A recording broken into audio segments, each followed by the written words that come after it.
ಎಲ್ಲರಿಗೂ ಪ್ರೀತಿಯ ನಮಸ್ಕಾರಗಳು. ವೇದಿಕೆ ಮೇಲಿರುವ ಎಲ್ಲರಿಗೂ. ಪಂಕಜ್ ಅವರ ಸಿನಿಮಾ ನಾನು ನೋಡಿಲ್ಲ. ಇಲ್ಲಿಗೆ ಬರೋವಾಗ ಅವ್ರ ಜೊತೆಯಲ್ಲಿ ನಾನು ಮಾತಾಡೋದಕ್ಕೆ ಹೋಗ್ತಾ ಇದ್ದೀನಿ ಸಂವಾದಕ್ಕೆ ಅಂದ ತಕ್ಷಣ ನನಗೂ ಡಿಮ್ಯಾಂಡ್ಗಳು ಬಂದಿದೆ. To take a photograph of yours and if it is possible if we can ಇದ್ರದನ್ನ ವಿಡಿಯೋ ಥರ ಮಾಡಿ ಕಳ್ಸೋಕ್ಕಾಗುತ್ತಾ ಅಂತ ಅಂದ್ಬಿಟ್ಟು. माफ़ कीजिए, मैंने नहीं देखा है आपका फ़िल्म, बट बहुत खुश हुआ मुझे आपके बारे में सुन के. ಈಗ ಇವರು ಮೇಡಮ್ ಒಂದಷ್ಟು ಪ್ರಶ್ನೆಗಳನ್ನು ಕೇಳಿದ್ರು. ನಾನು ಗಂಭೀರ ವಿದ್ಯಾರ್ಥಿನಿ ಥರ ಬರ್ಕೊಂಡೆ ಅದನ್ನು. ಮತ್ತು ನಾ ಇಲ್ಲಿಗೆ ಬಂದಿರೋದು ನಮ್ಮ ಥಿಯೇಟ್ರ್ ಗುರುಗಳು ಪ್ರಸನ್ನ ಸರ್ ಅವರು ಹುಕುಂ ಕೊಟ್ಟಿದ್ದಾರೆ, ಅದನ್ನು ಇಲ್ಲ ಅನ್ನೋಕ್ಕಾಗಲ್ಲ ಅಂತ ಬಂದಿದ್ದೀನಿ. ಇಲ್ಲಿರೋವಂಥದ್ದು ಏನು ನನಗೆ ಅನ್ವಯ ಆಗುತ್ತೆ ಅಂತ ಈಗಲೂ ತಲೆ ಒಳಗಡೆ ಕೊರಿತಾ ಇದೆ. ನಾನು ಗ್ಲ್ಯಾಮರು, ಎಲ್ಲರೂ ನನ್ನ ಮೇಲೆ ಅಟೆನ್ಷನ್ ಇಟ್ಟು ಆಟೋಗ್ರಾಫಿಗೆ ಬರೋದು, ಈ ವೆಬ್ ಸೀರೀಸ್ಗಳು, ಐಕಾನ್ಗಳಾಗೋದು, ಅದು ಆ ಲೋಕದವಳು ಅಲ್ಲ ನಾನು. ಅದು ಬಹುಶಃ ಈಗಾಗಲೇ ನಿಮಗೂ ಎಲ್ಲರಿಗೂ ಗೊತ್ತಿರುತ್ತೆ. ನಂದೇನಾದ್ರು ಅಲ್ಪ ಸ್ವಲ್ಪ ನಾಟಕ ನೋಡಿರ್ತೀರಿ ಅಂತ ಅಂದರೆ. ಎರಡು ವಿಷಯವನ್ನು ಮಾತ್ರ ನಾನು ಇದರಲ್ಲಿ ಉತ್ತರ ಹೇಳೋದು ಅಂತಲ್ಲ, ರೆಸ್ಪಾನ್ಸ್ ಕೊಡಬೇಕು ಅಂತ ಬಯಸ್ತೀನಿ.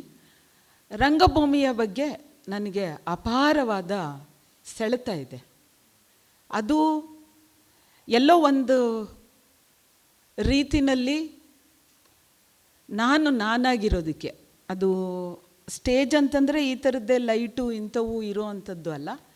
ಅದು ಯಾವುದೋ ಒಂದು ಪಾತ್ರವನ್ನು ಮಾಡೋವಾಗ ಅದು ಒಂದು ವಿಚಿತ್ರ ಸೆಳೆತ. ಆ ಸೆಳೆತನ್ನು ಹೆಂಗೆ ಹೇಳಿ ಅದಕ್ಕೆ ಪದ ಗೊತ್ತಿಲ್ಲ.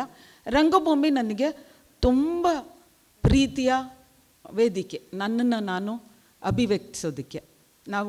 ನಾನು ಸ್ಕ್ರಿಪ್ಟನ್ನು ಬರಿತೀನಿ, ಸ್ವಲ್ಪ ನಾಟಕನೂ ಮಾಡಿಸಿದ್ದೀನಿ, ನಾನು ಆ್ಯಕ್ಟ್ ಮಾಡ್ತೀನಿ, ಬೇರೆಯವರು ಡೈರೆಕ್ಟ್ ಮಾಡಿರೋದನ್ನು ಮಾಡಿದ್ದೀನಿ. ನಾನು ಸಿನಿಮಾಗೆ ಹೋಗಿಲ್ಲ ಇಲ್ಲಿವರೆಗೂ.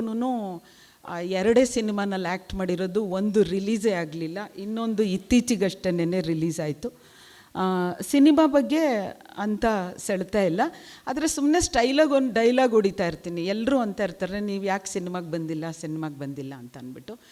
ಅದಕ್ಕೆ ನಾನು ಅನ್ನೋದು, ನನಗೆ ಯಾರು ತುಂಬ ಇಷ್ಟವಾಗಿರೋ ನಟರು ಇದ್ದಾರೋ ಅವ್ರು ಕರೆದ್ರೆ ಮಾತ್ರ ನಾನು ಕಾಲ್ ಶೀಟ್ ಕೊಡ್ತೀನಿ ಅಂತ ಸುಮ್ಮನೆ ಹಂಗೊಂದು ಡೈಲಾಗ್ ಹೊಡಿತೀನಿ ನಾನು. ನನಗೆ ನವಾಜುದ್ದೀನ್ ಸಿದ್ದಿಕಿ ನನಗೆ ಕಾಲ್ ಶೀಟ್ ಕೇಳಿದ್ರೆ ಇಲ್ಲ ಅನ್ನೋದಿಲ್ಲ, ನಜೀರುದ್ದೀನ್ ಶಾ ಕೇಳಿದ್ರೆ ಅಂತ. ಬಹುಶಃ ಪಂಕಜ್ ತ್ರಿಪಾಠಿ ಅವ್ರದ್ದು ನೋಡಿಲ್ಲ ನಾನು. ನೋಡಿದ್ಮೇಲೆ ಸಾಬ್ ಮುಜೆ ಭಿ ಏಕ್ ಮೌಕಾ ದೀಜಿಯೇ ಆಪ್ಕೆ ಸಾಥ್ ಆ್ಯಕ್ಟ್ ಕರ್ನೆ ಕೆ ಲಿಯೆ ಅಂತ ಹೇಳ್ಬೋದು ಅನಿಸುತ್ತೆ. ಆದರೆ ಸಿನಿಮಾದ್ದು ಹೋದಾಗ ನನಗೆ ವಿಪರೀತ ಬೋರ್ ಹೊಡೀತು. ಯಾಕೆ ಬೋರ್ ಹೊಡೀತು ಅಂತಂದರೆ, ರಂಗಭೂಮಿ ಜೀವಂತವಾಗಿ ನಾನು ವೇದಿಕೆ ಮೇಲೆ ಇರ್ತೀನಿ, ನೀವು ನೋಡ್ತಿರ್ತೀರಿ, ಅಲ್ಲೇ ಅಲ್ಲೇ ಬಹುಮಾನ. ನಾನು ಚೆನ್ನಾಗಿ ಆ್ಯಕ್ಟ್ ಮಾಡೋದನ್ನ ಚಪ್ಪಾಳೆ ಅಲ್ಲೇ ಬೀಳ್ತವೆ, ಇಲ್ಲ ಇಮಿಡಿಯೇಟಾಗಿ ಚೇರ್ಗಳು ಸರಸರ ಎಳೆದು ಎದ್ದೋಗೋದು. ಕೋಳಿ ಮೊಟ್ಟೆಗಳು ಯಾರು ಪಾಪ ತಂದಿರೋದಿಲ್ಲ, ಹೊಡೆಯಲ್ಲ. ಆಮೇಲೆ ಇದು ಹೆಂಗೆ ಅಂತಂದರೆ, ಸಿನಿಮಾ ದೊಡ್ಡದಾಗಿ ನನ್ನನ್ನು ತೋರಿಸುತ್ತೆ. ಇದು ಅನಿಸುತ್ತೆ, ಅಯ್ಯೋ ನಾನು ಇಷ್ಟು ಗಾತ್ರ ಇದ್ದೀನ ಅನಿಸ್ತಾ ಇರುತ್ತೆ. TV ಇಷ್ಟೇ ಕಾಣಿಸ್ತೀನಿ, ಅಯ್ಯೋ ನಾನು ಇಷ್ಟೇನ ಇದ್ದೀನಿ ಅಂತ. ಇದು ನಾನು ಹೆಂಗಿದ್ದೀನೋ ಹಂಗೇ ಬಿಡುತ್ತೆ. ನೀವು ಅಷ್ಟೇ, ನಿಮಗೇನು ಅನಿಸುತ್ತೋ ಅದನ್ನು ಹಂಗೆ ಬಿಡ್ತೀರ. ಮತ್ತೆ ತಿರ್ಗಾ ಅದೇ ನಾಟಕವನ್ನು ನಾನು ಮತ್ತೆ ಸ್ಟೇಜಿನ ಮೇಲೆ ಹತ್ತಿದಾಗ ನಾನು ಮತ್ತೆ ಬೇರೆ ಸರಸ್ವತಿ, ಮತ್ತೆ ಬೇರೆ ಭಾವ. ಎಷ್ಟೋ ಸಲ ನಮಗೆ ನೇರ ಆಡಿಯನ್ಸನ್ನು ನೋಡ್ಕೊಂಡು ಇವತ್ತು ನನ್ನ ಶೋನ ಮಾಡೋಕ್ಕಾಗೋದೇ ಇಲ್ವೇನೋ ಅಂತ ಸುಸ್ತಾಗಿ ಬಸ್ಸಿಂದ ಇಳಿದು ಬಂದು ಓಡ್ ಬಂದು ಸ್ಟೇಜಿನ ಮೇಲೂ ಮಾಡಿರೋ ಅಂಥದ್ದಿದೆ. ಯಾರೋ ಒಬ್ಬರು ಎಷ್ಟು ಇಂಟೆನ್ಸಾಗಿ ಹಿಂಗೆ ನೋಡ್ತಾ ಇರ್ತಾರೆ ಅಂದರೆ ಅವರಿಂದ ಎನರ್ಜಿ ತಗೊಂಡು ಇಡೀ ಶೋನ ಗೆಲ್ಲಿಸಿರ್ತೀವಿ ನಾವು. ಅಂದರೆ ಅಂಥ ಅವಿನಾಭಾವ ಸಂಬಂಧ. ಹಂಗಂತ ಅಂದ್ಬಿಟ್ಟು ನನ್ನ ಸಿನಿಮಾನ ಸೀರಿಯಲ್ಗಳನ್ನ ನಾನು ಅಲ್ಗೆಳೆಯೋದಿಲ್ಲ. ಅದು ತುಂಬ ಪವರ್ಫುಲ್ ಆಗಿರೋವಂಥ ಮಾಧ್ಯಮ. ನನಗೆ ತುಂಬ ಕಷ್ಟ ಆಗಿದ್ದು ಸಿನಿಮಾದಲ್ಲಿ ಒಂದು ಫ್ರೇಮನ್ನು ಹಾಕಿ ಅದ್ರ ಒಳಗಡೆ ಆ್ಯಕ್ಟ್ ಮಾಡು ಅಂತ ಅಂದಾಗ, ಅಬ್ಬಬ್ಬಾ ಈ ಸಿನಿಮಾ ನಟನಟಿಯರು ಅದು ಯಾವ ಪರಿ ಆ್ಯಕ್ಟ್ ಮಾಡ್ತಾರಪ್ಪ, ಎಂಥ ಕಷ್ಟ ಅಂತ ಅನಿಸ್ಬಿಟ್ಟಿತ್ತು. ನಾವು ರಂಗಭೂಮಿನಲ್ಲಿ ಬೀಸಿ ಹಿಂಗಂತ ಅಂದಿರ್ತೀವಿ, ಅಲ್ಲಿ ಮೇಡಮ್ ಫ್ರೇಮ್ ಒಳಗಡೆ ಅಂತ ಅನ್ನೋರು.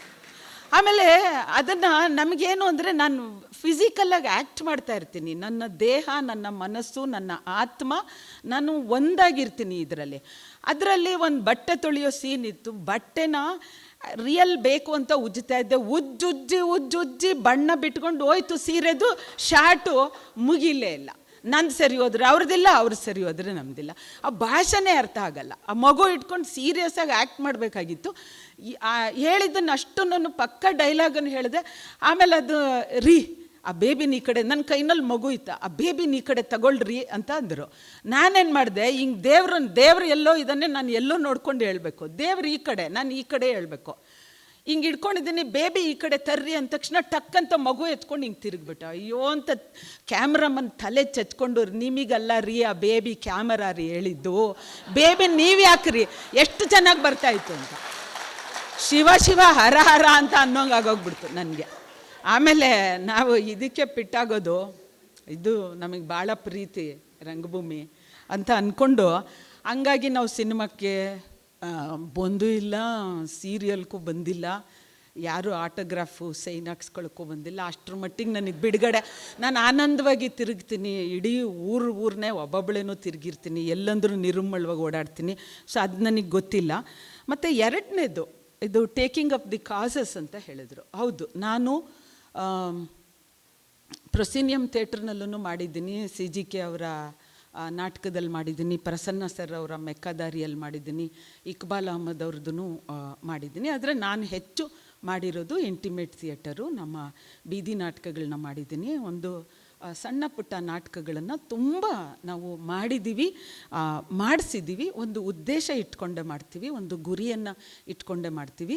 ನನಗೆ ಅಲ್ಲಿ ಆಗಿರೋವಂಥ ಅನುಭವ ನನಗೆ ಖಂಡಿತವಾಗೂ 5 ರಿಂದ 7 ನಿಮಿಷಕ್ಕೆ ನನಗೆ ಹೇಳೋದಕ್ಕಾಗಲ್ಲ. ನಾನು HIV ಪಾಸಿಟಿವ್ ಬಂದಿರೋವಂಥ ಹೆಣ್ಮಕ್ಳ ಜೊತೆಯಲ್ಲಿ ನಾಟಕನ ಮಾಡಿಸಿದ್ದೀನಿ, ಬೀದಿಯಲ್ಲಿ ದಂಧೆ ಮಾಡೋವಂಥ ಹೆಣ್ಮಕ್ಳ ಕೈನಲ್ಲಿ ನಾಟಕ ಮಾಡಿಸಿದ್ದೀನಿ, ಮತ್ತು ಗಾರ್ಮೆಂಟ್ ವರ್ಕರ್ಸ್ ಮಾಡಿಸಿದ್ದೀನಿ ಅಂತ ಅನ್ನಬಾರ್ದು, ಒಟ್ಟಿಗೆ ಮಾಡಿದ್ದೀವಿ ನಾಟಕವನ್ನು. ಅಂದರೆ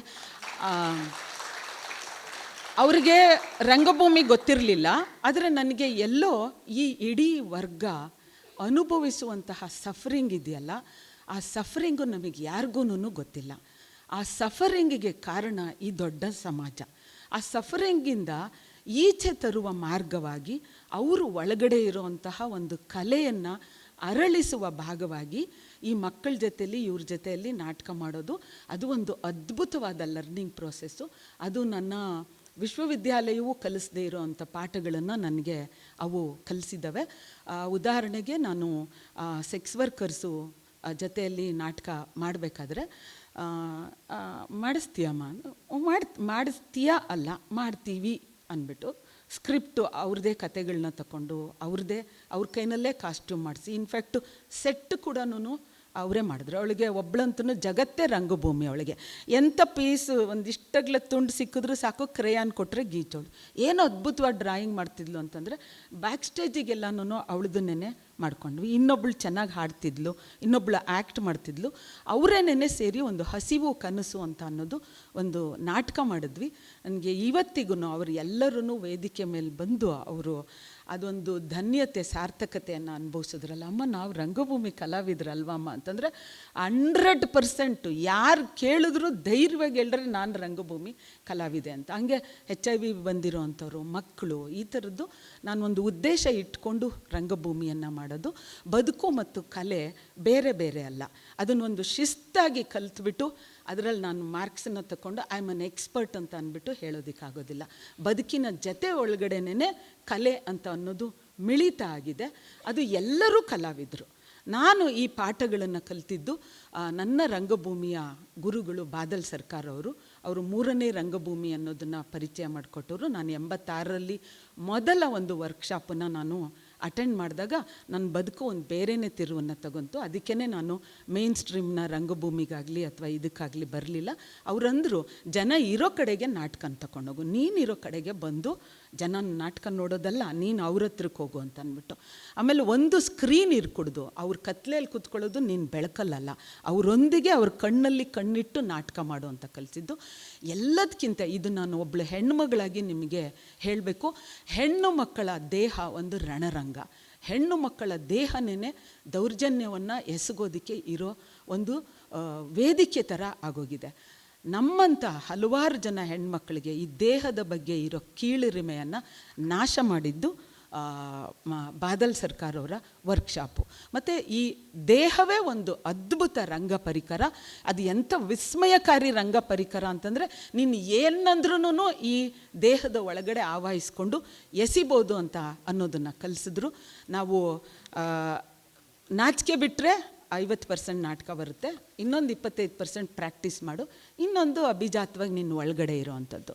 ಬಹುಶಃ ನಾನು ಅಂದರೆ ಈ ಯಾವುದೇ ಮೇನ್ ಸ್ಟ್ರೀಮಿನ ಬ್ಯೂಟಿಯ ಮಾನದಂಡದ ಒಳಗಡೆನೂ ಫಿಟ್ ಆಗೋಳಲ್ಲ, ಪ್ರತಿಭೆಯ ಮಾನದಂಡದ ಒಳಗಡೆನೂ ಫಿಟ್ ಆಗೋಳಲ್ಲ. ನಾನು ನಿರುಮ್ಮಳವಾಗಿ ವೇದಿಕೆ ಮೇಲೆ ಇದೇ ಜಗತ್ತು ಅಂತ ನಾನು ಹೆಂಗಿದ್ದೀನೋ ಹಾಗೆ ನಿಮ್ಮ ಎದುರುಗಡೆ ಹಿಂಗೆ ಎಸೆದು ತೋರಿಸ್ತೀನಿ ಅಂತಂದರೆ ಅದಕ್ಕೆ ಕಾರಣ ನನ್ನ ಗುರುಗಳು ಈ ದೇಹದ ವಿಸ್ಮಯವನ್ನು ನನಗೆ ಪರಿಚಯ ಮಾಡಿಕೊಟ್ರು.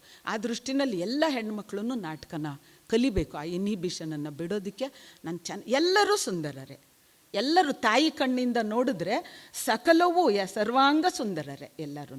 ಆ ಸೌಂದರ್ಯವನ್ನು ರಂಗಭೂಮಿ ಪರಿಚಯಿಸ್ಕೊಡ್ತು. ಅದಕ್ಕೆ ನನ್ನ ಎಲ್ಲ ಥಿಯೇಟರ್ ಗುರುಗಳನ್ನ ಮತ್ತು ರಂಗಭೂಮಿ ನನಗೆ ತುಂಬ ಪ್ರೀತಿದು. ಅದಕ್ಕೆ ಒಂದು ದೊಡ್ಡ ಸಲಾಮು. ಮಾತನ್ನು ಕೇಳಿಸ್ಕೊಂಡ ಎಲ್ಲರಿಗೂ ದೊಡ್ಡ ಸಲಾಮು. ಶ್ರೀಪಾದ್ ಭಟ್ ಸರ್ ತುಂಬ ಬೋಲ್ಡಾಗಿ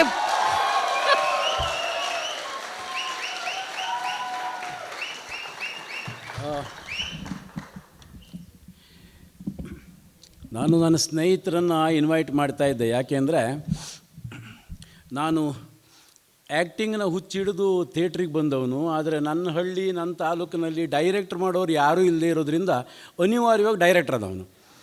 ಹಾಗಾಗಿ ಒಂದು 30 ವರ್ಷ ಅದೇ ದಂಧೆ ಮಾಡಿಬಿಟ್ಟೆ. ಹಾಗಾಗಿ ಆ್ಯಕ್ಟ್ರೆಸ್ಸು ಮಾತಾಡೋದೇ ಒಂದು ಸೆಲಿಬ್ರೇಷನ್. ಅದು ಆ ಸೆಲಿಬ್ರೇಷನನ್ನು ಎಂಜಾಯ್ ಮಾಡೋ ಸಲ ಕೂತ್ಕೊಂಡಿದ್ದೀವಿ ನಾವು. ಇಲ್ಲಿಯವರೆಗೆ ಯಾವುದೇ ನಮ್ಮ ಥಿಯೇಟ್ರ್ ಸೆಮಿನಾರ್ನಲ್ಲಿ ಡೈರೆಕ್ಟ್ರ್ ಮಾತಾಡ್ತಿದ್ರು ಅಥವಾ ರೈಟರ್ ಮಾತಾಡ್ತಿದ್ರು. ಆ್ಯಕ್ಟರ್ಸ್ ಮಾತ್ರ ಮಾತನಾಡುವ ಒಂದು ಒಂದು ಒಂದು ಒಂದು ದೊಡ್ಡ ಇದಿದೆಯಲ್ಲ, ಅದು ನಮ್ಗೆ ಸಿಕ್ಕೇ ಇರಲಿಲ್ಲ. ಆ ಸಂತೋಷವನ್ನು ಅನುಭವಿಸೋ ಸಲುವಾಗಿ ನಾನು ಇವ್ರ ಜೊತೆಗೆ ಇದ್ದೆ. ಪ್ರಸನ್ನ ಸರ್ ಅವ್ರ ಜೊತೆಗೆ ನೀವು ಮಾತಾಡಿ ಅಂತ ಹೇಳಿದಾಗ ನಾನು ಒಪ್ಕೊಂಡಿದ್ದು ಭಾಳ ಮುಖ್ಯವಾದ ಕಾರಣ ಏನಂದರೆ, ನಾನು ನಿರ್ದೇಶಕನನ್ನು ಅವನು ನಟರಿಂದ ಬೇರೆ ಅಂತ ಯಾವತ್ತೂ ಅಂದುಕೊಳ್ಳೇ ಇಲ್ಲ. ಅವನು ನಟರ ಮುಂಚೂಣಿ ಮತ್ತು ನಟನೆಯ ಸಂಘಟಕ. ಹಾಗಾಗಿ ನನ್ನ 35 ವರ್ಷದ ನಿರ್ದೇಶನದ ಈ ಜರ್ನಿಯಲ್ಲಿ ಯಾವ ತಂಡದ ಯಾವ ನಟನ ಜೊತೆಗೂ ನನಗೆ ಜಗಳ ಆಗಿಲ್ಲ. 35 ಇಯರ್ಸಿಂದ ಒಂದು ಜಗಳ ಆಗಿಲ್ಲ. ಆ ದೃಷ್ಟಿಯಿಂದ ನಾನು ಬಹುಶಃ ಒಳ್ಳೆ ಡೈರೆಕ್ಟ್ರ್ ಅಲ್ಲದೇ ಇರ್ಬೋದು. ಅದು ಒಂದು ಡೇಂಜರಸ್ ಇದೆ. ಆದರೆ ಇಡೀ ರಾಜ್ಯದ ಅಂಚಿನಲ್ಲಿರುವಂತಹ ರಂಗಭೂಮಿಯಲ್ಲಿ ಕೆಲಸ ಮಾಡಿರುವಾಗ ನಾನು ನೋಡಿದ ಕೆಲವು ಅಬ್ಸರ್ವೇಷನನ್ನು ಹೇಳಬೇಕು. ಹೇಗೆ ನಾನು ಅನಿವಾರ್ಯವಾಗಿ ಡೈರೆಕ್ಟರ್ ಆದನೋ ಹಾಗೆ ಈ ರಂಗಭೂಮಿಯ ಶಾಲೆಯಲ್ಲಿ ತರಬೇತು ಪಡೆದಂಥ ತುಂಬ ಜನ ಆ್ಯಕ್ಟರ್ಸ್ ಇದ್ದಾರಲ್ಲ, ಅವರಿಗೆ ಹೊರಗಡೆ ಬಂದ ಮೇಲೆ ಆ್ಯಕ್ಟಿಂಗ್ ಮಾಡೋದಕ್ಕೆ ಸ್ಪೇಸೇ ಇಲ್ಲ. ಯಾಕೆ ಅಂತಂದರೆ ಅವರ ತಾಲೂಕು ಜಿಲ್ಲಾ ಕೇಂದ್ರಗಳಲ್ಲಿ ಬೇರೆ ರಂಗಭೂಮಿಯ ಚಟುವಟಿಕೆಗಳಿಲ್ಲದೆ ಇರೋದ್ರಿಂದ ಅವರೇ ಡೈರೆಕ್ಟರ್ ಆಗಬೇಕು, ಅವರೇ ಸಂಘಟನೆ ಮಾಡಬೇಕು. ಹಾಗಾಗಿ ನಟನೆಯ ದೊಡ್ಡ ಸುಖವೇ ಅವ್ರಿಗೆ ಸಿಗ್ತಾಯಿಲ್ಲ. ಈ ರಾಜ್ಯದ ನಿರ್ದೇಶಕರಲ್ಲಿ ಸುಮಾರು 75% ಜನ ಅತೃಪ್ತ ನಟರು ಈ ರಾಜ್ಯದ. ಓಕೆ, ನನಗೆ ಈ ನಟನೆಯ ಬಗ್ಗೆ ಮತ್ತು ಆ್ಯಕ್ಟ್ರ್ ಬಗ್ಗೆ ಇರುವ ದೊಡ್ಡ ಕೌತುಕ ಏನಂತಂದರೆ, ತನ್ನ ಕಾಯವನ್ನು ಕೆಡಿಸ್ಕೊಳ್ಳೋದೇನೆ ಇನ್ನೊಂದು ಕಾಯವನ್ನು ಆವಾಹಿಸ್ಕೊಳ್ಳೋದಿದೆಯಲ್ಲ, ಇದು ಕೆಟ್ಟರೆ ಮುಗೀತು. ಆಕರ್ಷಣೆ ಇದೆಯಲ್ಲ ನೋಡಿ, ನಾನು 72 kg ವೇಟ್ ಇದ್ದೀನಿ. ನನ್ನ ಕಾಲಿಗೆ ಏನಾದರೂ ಅರ್ಧ ಗ್ರಾಮ್ ಮುಳ್ಳು ತಾಗಿದರೆ ನನ್ನ 72 kg ವಿಲವಿಲ ಅಂತ ಒದ್ದಾಡ್ತದೆ. ಅಂದರೆ ಫಾರಿನ್ ಬಾಡಿ ತಗೊಳ್ಳಲ್ಲ, ಆದರೆ ನಾವು ಇನ್ನೊಂದು ಟೆಕ್ಸ್ಟ್ನ ಇನ್ನೊಂದು ಬಾಡಿಯನ್ನೇ ಜೊತೆಗೆ ಇಟ್ಕೊಂಡಿರ್ತೇವೆ. ಅದು ಹೇಗೆ ಸಾಧ್ಯ? ಎಂಥ ಕರ್ಷಣ ಇರ್ಬೋದು. ಡ್ರಾಮಾ ಹುಟ್ಟೋದು ಆಕರ್ಷಣದಲ್ಲಿ. ನನಗೆ ಹಾಗಾಗಿ ನಟರು ಯಾವತ್ತೂ ಅತಿ ದೊಡ್ಡ ಕೌತುಕದ ವಸ್ತು ಮತ್ತು ಅನ್ವೇಷಣೆಯ ವಸ್ತು. ಆ ಕಾರಣಕ್ಕಾಗಿ ನಾನು ರಂಗಭೂಮಿಯಲ್ಲಿ ಇದ್ದೇನೆ. ನಮ್ಮ ರಂಗಭೂಮಿಯಲ್ಲಿರುವ ಇನ್ನೊಂದು ದೊಡ್ಡ ಪ್ರಾಬ್ಲಮ್ ಈಗಾಗಲೇ ನಿಮಗೆಲ್ಲ ಗೊತ್ತಿರೋ ಹಾಗೆ ಈ ಪವರ್ ಸ್ಟ್ರಕ್ಚರ್. ಕೇಂದ್ರದಲ್ಲಿ ನಿರ್ದೇಶಕನೋ ಇನ್ನೊಬ್ಬರು ಇದ್ದಾರೆ, ಪರಿಧಿಯಲ್ಲಿ ನಟರಿದ್ದಾರೆ. ಹಾಗಾಗಿ ಇದು ಎಷ್ಟು ಪ್ರಾಕ್ಟೀಸ್ ಆಗಿಬಿಟ್ಟಿದೆ ನಮ್ಮ ನಟರಿಗೆ ಅಂತಂದರೆ, ಅವರು ಚಿಂತನಾಶೀಲ ನಟರಾಗೋದಕ್ಕೆ ಹೆಚ್ಚು ಬಯಸಲ್ಲ. ಡೈರೆಕ್ಟ್ರನ್ನ ಹೆಗಲ ಮೇಲೆ ಅವರು ತಲೆ ಇಟ್ಕೊಂಡ್ಬಿಡ್ತಾರೆ. ಯಾಕೆಂದರೆ ಡೈರೆಕ್ಟ್ರನ್ನ ತಲೆ ವಿಚಾರ ಮಾಡತ್ತಲ್ಲ, ಅದನ್ನು ಇವರು ಬಾಡಿ ವರ್ಕ್ ಮಾಡಬೇಕು. ಇದರಿಂದಾಗಿ ಚಿಂತನಾಶೀಲ ನಟರನ್ನು ಬೆಳೆಸೋದಕ್ಕೆ ಡೈರೆಕ್ಟ್ರ್ಗಳಿಗೂ ಹೆಚ್ಚು ಮನಸ್ಸಿರಲ್ಲ, ಪ್ರಶ್ನೆ ಬೇರೆ. ನಟರಿಗೆ ಆನಂದವಾಗಿ ಕಾಪಿ ಮಾಡೋದಿರತ್ತಲ್ಲ, ಅದನ್ನು ಕಳ್ಕೊಳ್ಳೋಕ್ಕೂ ಮನಸ್ಸಿರಲ್ಲ. ಇದರಿಂದಾಗಿ ಒಂದು ದೊಡ್ಡ ಪ್ರಾಬ್ಲಮ್ ಆಗಿದೆ. ಏನಂತಂದರೆ, ನಮ್ಮಲ್ಲಿ ನಟರು ಕಚ್ಚಾ ಮಾಲುಗಳಾಗಿ ಮಾತ್ರವೇ ಹೆಚ್ಚು ಈ ಜಗತ್ತಿನಲ್ಲಿ ಇದ್ದಾರೆ. ಅದರ ಅರ್ಥ ಸರಸ್ವತಿಯವರೋ ಇನ್ನೊಬ್ಬರೋ ಲಕ್ಷ್ಮಣನೋ ಇವರೆಲ್ಲ ಹಾಗೆ ಅಂತಲ್ಲ. ಬಹುತೇಕ ನಟರು ಕಚ್ಚಾ ಮಾಲುಗಳಾಗಿ ಬಳಕೆ ಆಗ್ತಾ ಇದ್ದಾರೆ. ಅವರು ನಮ್ಮ ಮಾಧ್ಯಮವಾಗಿ ಮಾತ್ರ ಬಳಕೆ ಆಗ್ತಾ ಇದ್ದಾರೆ. ಇದ್ರ ಕುರಿತು ನಾವು ಮತ್ತೆ ರೀಥಿಂಕ್ ಮಾಡಬೇಕಾದ ಭಾಳ ದೊಡ್ಡ ಅನಿವಾರ್ಯತೆ ಇದೆ ಅಂತ ನನಗೆ ಯಾವತ್ತೂ ಅನ್ಸತ್ತೆ. ರಂಗವಿಮರ್ಶೆಗಳು ಹಾಗೆ. ಏನಾಗಿದೆ ಅಂತಂದರೆ, ಯಾವತ್ತೂ ಸಹ ರಂಗಭೂಮಿಯ ನಟನ ಕುರಿತಾಗಿ ಚರ್ಚೆ ಮಾಡೋದಕ್ಕೆ ನಮಗೆ ಬೇಕಾದಂಥ ಭಾಷೆಯೇ ಇಲ್ಲ. ನಾಟಕದ ಕತೆ ಬರೀಲಿಕ್ಕೆ ಒಂದಿಷ್ಟು ಭಾಷೆ ಇದೆ, ಅಥವಾ ಡೈರೆಕ್ಷನ್ನಿನ ಆಸ್ಥೆಟಿಕ್ಸನ್ನು, ಡಿಸೈನನ್ನು ವರ್ಣನೆ ಮಾಡ್ತೇವೆ. ಆದರೆ ನಟರ ಬಗ್ಗೆ ಮಾತಾಡೋಲ್ಲ ನಾವು ಯಾವ ವಿಮರ್ಶೆಯಲ್ಲೂ ಸಹ. ಯಾಕೆಂತಂದ್ರೆ ಅದು ಇಂಪಾರ್ಟೆಂಟ್ ಅಂತ ನಮ್ಗೆ ಅನಿಸೇ ಇಲ್ಲ. ಆದರೆ ನೆನಪಿಟ್ಕೊಳ್ಳಿ, ನಾವು ಭಾವಾತಿರೇಕ ಅಂತ ಕರಿತಾ ಇದ್ದಂಥ ಒಂದು ಕಾಲ ಇತ್ತಲ್ಲ ಕಂಪನಿ ನಾಟಕಗಳದು. ಅಲ್ಲಿಯ 2 ಎಕ್ಸಾಂಪಲನ್ನು ನಾನು ಕೊಡೋದಕ್ಕೆ ಇಷ್ಟಪಡ್ತೇನೆ. ಇದು ಅಲ್ಲಿಯ ಆ ಟೈಮಿನ ವಿಮರ್ಶೆಯಿಂದ ದೊರಕಿದ್ದು. ವರದಾಚಾರ್ಯರನ್ನು ಅವರು ಮಾಡ್ತಾ ಇದ್ದಂತಹ ಭಿನ್ನವಾದಂಥ ಆ್ಯಕ್ಟಿಂಗಿನ ಕಾರಣಕ್ಕೆ ಅಲ್ಲಿಯ ವಿಮರ್ಶೆ ಸಂತಾಪಕ ಅನ್ನುವಂಥ ಒಂದು ಇದನ್ನು ಕಾಯಿನ್ ಮಾಡಿತ್ತು. ಯಾಕೆಂತಂದರೆ ಅವರು ಮಾಡುವ ಆ್ಯಕ್ಟಿಂಗ್ನ ಒಳಗಡೆ ನಾಗಚಂದ್ರನ ರಾವಣನ ದುರಂತತೆಯನ್ನು ಅಥವಾ ರಂದನ ಕೌರವನ ದುರಂತತೆಯನ್ನು ಕ್ಯಾರೆಕ್ಟ್ರಿಗೆ ಹಾಕ್ತಿದ್ರು. ಭಾಳ ಪ್ರಸಿದ್ಧವಾದಂಥ ಒಂದು ಆ್ಯಕ್ಟಿಂಗ್ ಇದೆ ಅವ್ರದ್ದು. ಹಿರಣ್ಯಕಶಿಪುವಾಗಿ ಅವರು ನಿಂತಾಗ ನರಸಿಂಹ ಕಂಬ ಹೊಡ್ಕೊಂಡು ಬಂದರೆ ಇವರು ಓಡಿ ಹೋಗಿ ಅಲ್ಲಿ ಇದ್ದಂಥ ಅವನನ್ನೇ ವಿರೋಧಿಸ್ತಿದ್ದ ಮಗನನ್ನು ಪಾಪ ಸಿಂಹ ನೋಡ್ಕೊಂಬಿಟ್ಟು ಹೆದರ್ಬಿಡ್ತಾನೆ ಅಂತ ಒಪ್ಕೊಂಬಿಟ್ಟು ಆಮೇಲೆ ಹೊಡೆದಾಟಕ್ಕೆ ಹೋಗ್ತಿದ್ರಂತೆ. ಈ ಥರದ ಇಂಪ್ರೂವೈಸೇಷನ್ಸ್ ಏನಿದೆ ಅವರು ಇಂಥ ದುರಂತ ನಾಯಕರಿಂದಾಗಿ ಪಡ್ಕೊಂಡಿದ್ರು. ಹಾಗಾಗಿ ಸಂತಾಪಕ ಅನ್ನುವಂಥ ಒಂದು ಕಾಯಿನ್ ಮಾಡಿದರು ಅವರ ಅಭಿನಯವನ್ನು ವರ್ಣನೆ ಮಾಡೋಕ್ಕೆ. ಇನ್ನೊಂದು ಭಾಳ ಇಂಟ್ರೆಸ್ಟಿಂಗ್ ಆಗಿರುವಂಥದ್ದು, ಗರುಡ ಸದಾಶಿವರಾಯರು ಅಂತ ಇದ್ದರು. ಅವರೊಂದು 5 ಫೀಟ್ ಎತ್ತರ ಇದ್ದರು, ಭಾಳ ಪ್ರಸಿದ್ಧರಾಗಿದ್ದರು ಅವರು ಆ್ಯಕ್ಟಿಂಗ್ನಲ್ಲಿ. ಅವ್ರ ಜೊತೆಗೆ ಹುಲಿಮನೆ ಸೀತಾರಾಮ ಶಾಸ್ತ್ರಿ ಅಂತಿದ್ರು, ಅವರೊಂದು 6.5 ಫೀಟ್ ಎತ್ತರದವರು. ಅವರಿಬ್ಬರು ಕೀಚಕವಧೆ ನಾಟಕ ಮಾಡ್ತಿದ್ರು. ಹುಲಿಮನೆ ಸೀತಾರಾಮ ಶಾಸ್ತ್ರಿ ಭೀಮನನ್ನು ಮಾಡಿ ಈ 5 ಫೀಟ್ ಇದಿರುವಂಥ ಗರುಡರನ್ನು ಹಿಂಗೆ ಅಂಗೈಯಲ್ಲಿ ಎತ್ತಿ ಹಿಂಗೆ ಹಿಡ್ಕೊಂಡ್ಬಿಟ್ರೆ ಅಂಗೈ ಒಳಗಡೆ ಜೀವಭಯದಿಂದ ಕೀಚಕ ಒದ್ದಾಡೋದನ್ನು ನೋಡೋದಕ್ಕೆ 1000 ಜನ ಬರ್ತಾ ಇರ್ತಿದ್ರು. ದಿವ್ಸಕ್ಕೆ 3 ಶೋ ನಡೀತಾ ಇದ್ರಂತೆ. ಇಷ್ಟೆಲ್ಲ ಶೋಗಳಾದರೂ ಈ ಲೆವೆಲ್ ಇದೆಯಲ್ಲ ಆ್ಯಕ್ಟಿಂಗಿಂದು, ಅದ್ಭುತವಾಗಿದೆ ಇನ್ವಾಲ್ವ್ಮೆಂಟು ಅಂತ. ಯಾಕೆ ಹಿಂಗಾಗಕ್ಕೆ ಸಾಧ್ಯ ಅಂತ ಗೌರೀಶ್ ಕಾಯ್ಕಿಣಿಯವರು ಒಂದು ಇಂಟರ್ವ್ಯೂ ಮಾಡ್ತಾರೆ ಹುಲಿಮನೆ ಶಾಸ್ತ್ರಿಯನ್ನು. ಇದು ಹೆಂಗೆ ಸಾಧ್ಯಪ್ಪ, ನಟನ ಇನ್ವಾಲ್ವ್ಮೆಂಟ್ ಈ ಲೆವೆಲ್ನಲ್ಲಿ ದಿವ್ಸಕ್ಕೆ 3 ಸರಿ ಹೆಂಗೆ ನೀವು ತಗೋತೀರಿ ಅಂತ. ಅವ್ರು ಹೇಳ್ತಾರೆ, ನಂಗೆ ಅದೆಲ್ಲ ಗೊತ್ತಿಲ್ಲ, ಆದರೆ ನಾ ಪ್ರತಿ ಸಾರಿ ಗರುಡನನ್ನು ಹಿಂಗೆ ಎತ್ತಿ ಹಿಡಿದಾಗ ಅವನು ಜೀವಭಯದಿಂದ ಒದ್ದಾಡುವ ನೆವ ಮಾಡಿಕೊಂಡು ನನ್ನ ಕಿವಿ ಹತ್ರ ನನ್ನ ದೂಡಾಕ್ಬೇಡ ಒದಿತೀನಿ ಅಂತಿದ್ದಂತೆ. ಸೊ ಅಪ್ಪಟ ಕ್ರಾಫ್ಟನ್ನು ಹೇಗೆ ಅವರು ಯೂಸ್ ಮಾಡ್ಕೋತಿದ್ರು ನಟನೆಯ ಇದರ ಒಳಗಡೆ ಅನ್ನುವ ಭಾಳ ಸೂಕ್ಷ್ಮವಾದ ಇಂಥ ವಿವರಗಳೆಲ್ಲ ನಮಗೆ ಅಂಥ ವಿಮರ್ಶೆ ಸಿಗತ್ತೆ. ಆದರೆ ಸದ್ಯದ ನಮ್ಮ ಕಾಲದ ವಿಮರ್ಶೆ ನಟರ ಕುರಿತು ಮಾತನಾಡಲ್ಲ. ಅದು ಈ ಭಾಷೆಯನ್ನು ಹುಟ್ಟಿಸೋದ್ರಲ್ಲಿ ವಿಫಲ ಆಗಿದೆ ಅಂತ ನಾನು ಅಂದ್ಕೋತೇನೆ. ನಾನು ಹೆಚ್ಚು ಟೈಮ್ ತಗೊಳ್ಳಲ್ಲ. ಕೊನೆಯ 1 ನಿಮಿಷ ಗುಲ್ಜಾರ್ ಮತ್ತು ಶಿವಪ್ರಕಾಶರ ಕವನದ 4 ಲೈನ್ ಹೇಳ್ತೇನೆ. ಬಹುಶಃ ನಟರನ್ನು ಕುರಿತು ವಿವರಿಸಬಹುದಾದಂಥ ನಾನು ಪ್ರೀತಿಸಬಹುದಾದ ಸಾಲುಗಳಿವು. ನಿಮಗೂ ಇಷ್ಟ ಆಗ್ಬೋದು. ನಾನೊಬ್ಬ ನಟ. ನಾನು ನಟನಾಗಿರುವುದರಿಂದ ಹಲವಾರು ಬದುಕುಗಳನ್ನು ಬಾಳಬೇಕು. ಒಂದೇ ಜೀವನದಲ್ಲಿ ಹಲವಾರು ಬದುಕುಗಳನ್ನು ಬಾಳಬೇಕು. ಪ್ರತಿದಿನ ಪಾತ್ರ ಬದಲಾಗುತ್ತಿರುತ್ತದೆ, ಹಾಗೆಯೇ ನನ್ನ ಅವಸ್ಥೆ ಕೂಡ. ಕಥೆಯ ಪ್ರಕಾರ ಮುಖಚರ್ಯೆ, ನಡತೆ ಎಲ್ಲ ಬೇರೆ ಬೇರೆ. ಆದರೆ ಧರಿಸುವ ಪೋಷಾಕುಗಳ ಮೇಲೆ ಇರುವ ಕಲೆ ಮಾಸುವುದಿಲ್ಲ. ಅಷ್ಟು ಸುಲಭವಾಗಿ ಕಲೆ ಮಾಸುವುದಿಲ್ಲ. ಯಾವುದೋ ಒಂದು ದುರಂತ ಪಾತ್ರದ ನೋವು ಉಳಿದು ಬಿಡುತ್ತದೆ. ಒಳಗೆಲ್ಲೋ ಗೀರಾಗಿ ಮೊನಚಾದ ಪಾತ್ರ ರಕ್ತದ ಗೆರೆಯನ್ನು ಎಳೆಯುತ್ತಲೇ ಇರುತ್ತದೆ. ಹೃದಯದ ಮೇಲಿನ ಗೀಚುಗಾಯಗಳು ಹಾಗೆಯೇ ಇರುತ್ತವೆ ಎಷ್ಟೋ ದಿನ. ಫ್ಯಾನುಗಳ ಗಾಳಿಗೆ ಸಿಕ್ಕು ಚದರಿ ಹೋಗುವ ಕಾಲ್ಪನಿಕ ಪಾತ್ರಗಳಲ್ಲದು. ಸೀದಾ ಬದುಕಿನ ದಾರಿಗಳಿಂದ ಎತ್ತಿಕೊಂಡಂಥವು. ಎದೆಯ ಯಾವುದೋ ಮೂಲೆಯಲ್ಲಿ ಡೈಲಾಗುಗಳ ಮಸಿ ಉಳಿದು ಬಿಡುತ್ತದೆ. ಹಾಗೆಯೇ ಅದಕ್ಕಾಗಿಯೇ ರಂಗಕ್ಕಾಗಿಯೇ ಬರೆದಿರುವ ಜೀವಂತ ಸಾಲುಗಳಂತೆ, ರಂಗಕ್ಕಾಗಿಯೇ ಬರೆದ ಜೀವಂತ ಸಾಲುಗಳಂತೆ ಅವು ಅದಕ್ಕಾಗಿಯೇ ಒಳಗಡೆ ಗೀರಾಗಿ ಉಳಿದು ಬಿಡುತ್ತದೆ. ನಾನೊಬ್ಬ ನಟ, ಆದರೆ ಬರೀ ನಟನಲ್ಲ, ಕಾಲದ ಸಂಕ್ಷಿಪ್ತ ಸಾಕ್ಷಿ ಪ್ರಜ್ಞೆ. ಕಾಲದ ಸಂಕ್ಷಿಪ್ತ ಸಾಕ್ಷಿ ಪ್ರಜ್ಞೆ.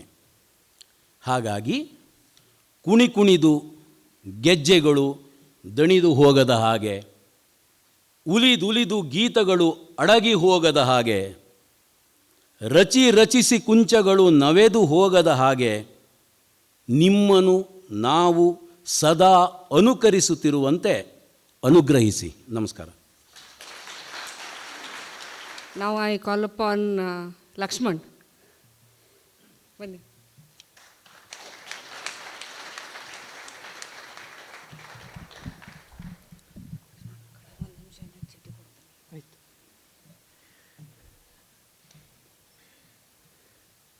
ನನಗೆ ಆ್ಯಕ್ಟಿಂಗು ಇಷ್ಟೊಂದು ಸೀರಿಯಸ್ ವಿಷಯ ಅಂತ ಇವತ್ತಿಗೆ ಗೊತ್ತಾಯಿತು.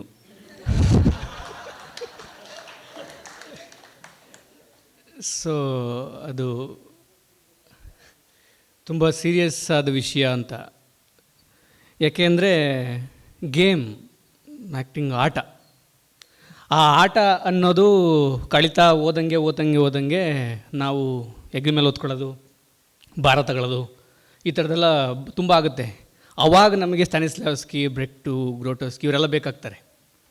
So when we just think as a game, a play, it's a fundamental thing for me. Play, ನಾನು ಕೂಡ, ನಾನು ಪೊಲೀಸು, ನಾನು ಹೆಂಗಸು, ನಾನು ಟ್ರಾನ್ಸ್ಜೆಂಡರು, ಅದಕ್ಕೆ ಹೆಚ್ಚು ಬವಣೆ ಬೇಕಾಗಲ್ಲ ಹಂಗೆ ಅಂದ್ಕೊಂಡ್ರೆ. ಆ ಪ್ರತಿರೋಧ ಕಡಿಮೆ ಆದರೆ, ದೇಹದಲ್ಲಿ ಮನಸ್ಸಲ್ಲಿ ಕಡಿಮೆ ಆದರೆ ಅಂತ. ಹಂಗಿದ್ರೆ ಈ ಪ್ಲೇಫುಲ್ನೆಸ್ ಅಂದರೆ ನಾವು ಆಟ ಆಡೋದೆಲ್ಲ ಹೆಂಗೆ ಕಡಿಮೆ ಆಗುತ್ತೆ, ಹೆಂಗೆ ಕಡಿಮೆ ಆಗ್ತಾ ಹೋಗುತ್ತೆ, ಏನಾಗುತ್ತೆ? ನಾನು ಆ್ಯಕ್ಟ್ರಾಗಿ ಅವೆಲ್ಲ ಕೆಲಸ ಮಾಡಬೇಕಾದ್ರೆ ಡೈರೆಕ್ಟ್ರು ಬಂದು ಜಮೀನ್ದಾರ ಥರ ಕೂತ್ಕೋತಾರೆ.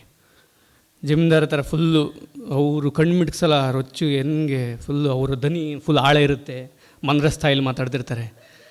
ನಮಗೆ ಅಳ್ಳಾಡ್ತಿರತ್ತೆ ಇಲ್ಲಿ, ಓ ಡೈಲಾಗು ಹಿಂಗೆ ಇದು ಭಾಳ ಎದುರಿಸ್ಬಿಡ್ತಾರೆ. ಈ ಮಕ್ಕಳನ್ನ ಆಟ ಆಡೋಕ್ಕೆ ಬಿಟ್ಟು, ಮಕ್ಕಳನ್ನ ಆಟ ಆಡ್ರು ಅಂತಂದರೆ ಆಟ ಆಡ್ತಾವೆ ಅವ್ರ ಪಾಡ್ಗವು. ಸರಿಗೆ ಆಟ ಆಡು ಅಂದ್ರೆ ಆಟ ಆಡೋಲ್ಲ.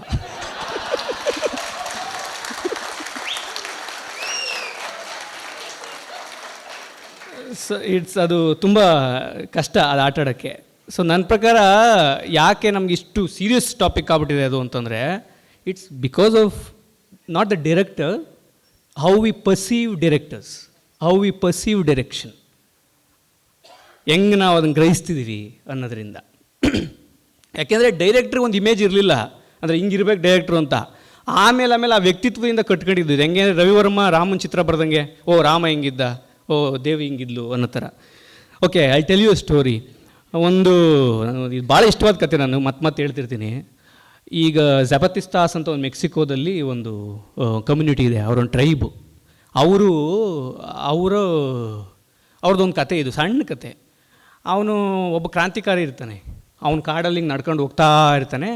ಅವನ ಹಿಂದೆ ಒಂದು ಸಣ್ಣ ಜೀರುಂಡೆ ಅದು ನಡ್ಕೊಂಡು ಬರ್ತಾ ಇರುತ್ತೆ.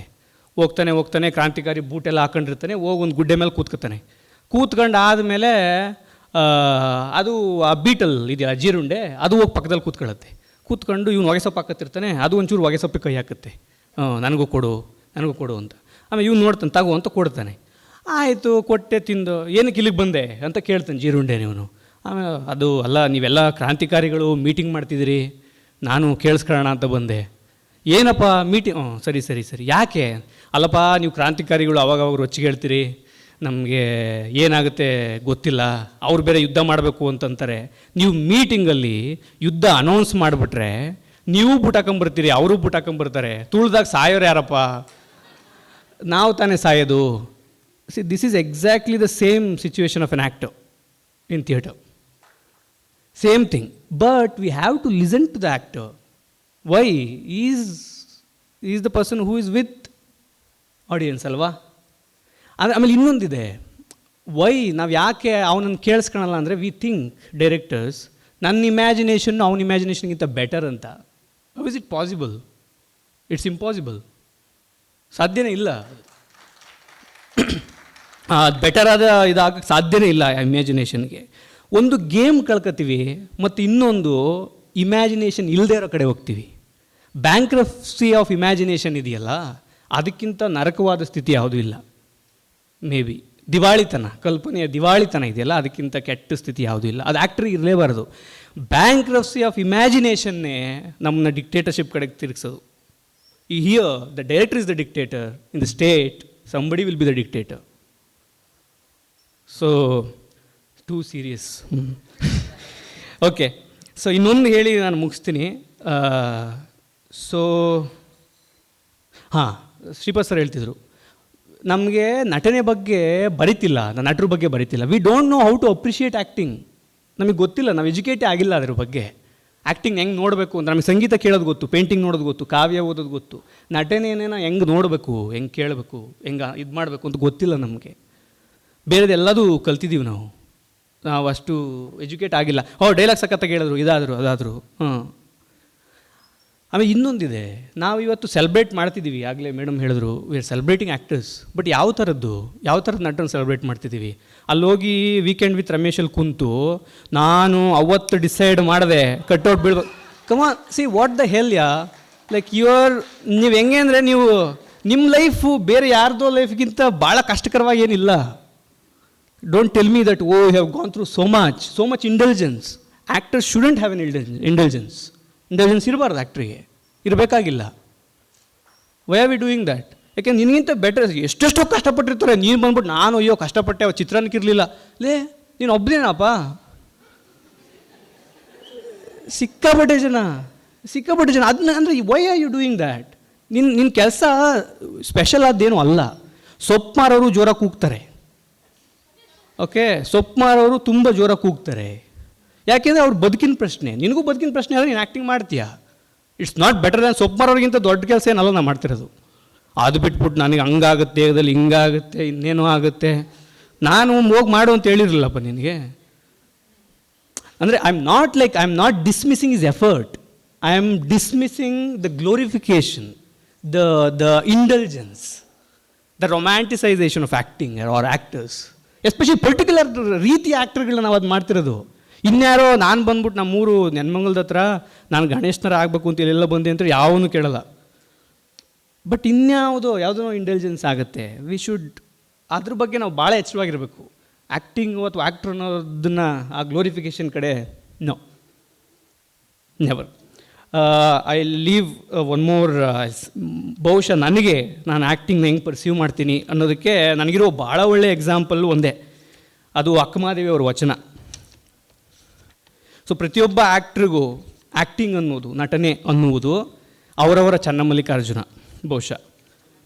ಸೊ ಅವರವರ ಚನ್ನಮಲ್ಲಿಕಾರ್ಜುನ ಆದ್ದರಿಂದ ನನಗೆ ಭಾಳ ಇಷ್ಟ ಈ ವಚನ. ಇದನ್ನು ಓದಿ ಬಿಡ್ತೀನಿ ಅಲ್ಲಿ. ಸಾವಿಲ್ಲದ ಕೇಡಿಲ್ಲದ ರೂಹಿಲ್ಲದ ಚೆಲುವಂಗೆ ನಾನೊಲಿದೆ, ಎಡೆಯಿಲ್ಲದ ಕಡೆಯಿಲ್ಲದ ತೆರಹಿಲ್ಲದ ಕುರುಹಿಲ್ಲದ ಚೆಲುವಂಗೆ ನಾನೊಲಿದೆ ಎಲೆ ಅವ್ವಗಳಿರ. ಭವವಿಲ್ಲದ ಭಯವಿಲ್ಲದ ನಿರ್ಭಯ ಚೆಲುವಂಗೊಲಿದೆ ನಾನು, ಸೀಮೆಯಿಲ್ಲದ ನಿಸ್ಸೀಮಂಗೊಲಿದೆ ನಾನು. ಚನ್ನಮಲ್ಲಿಕಾರ್ಜುನನೆಂಬ ಗಂಡಂಗೆ ಮಿಗೆ ಮಿಗೆ ಒಲಿದೆ ಎಲೆ ಅವ್ವಗಳಿರ.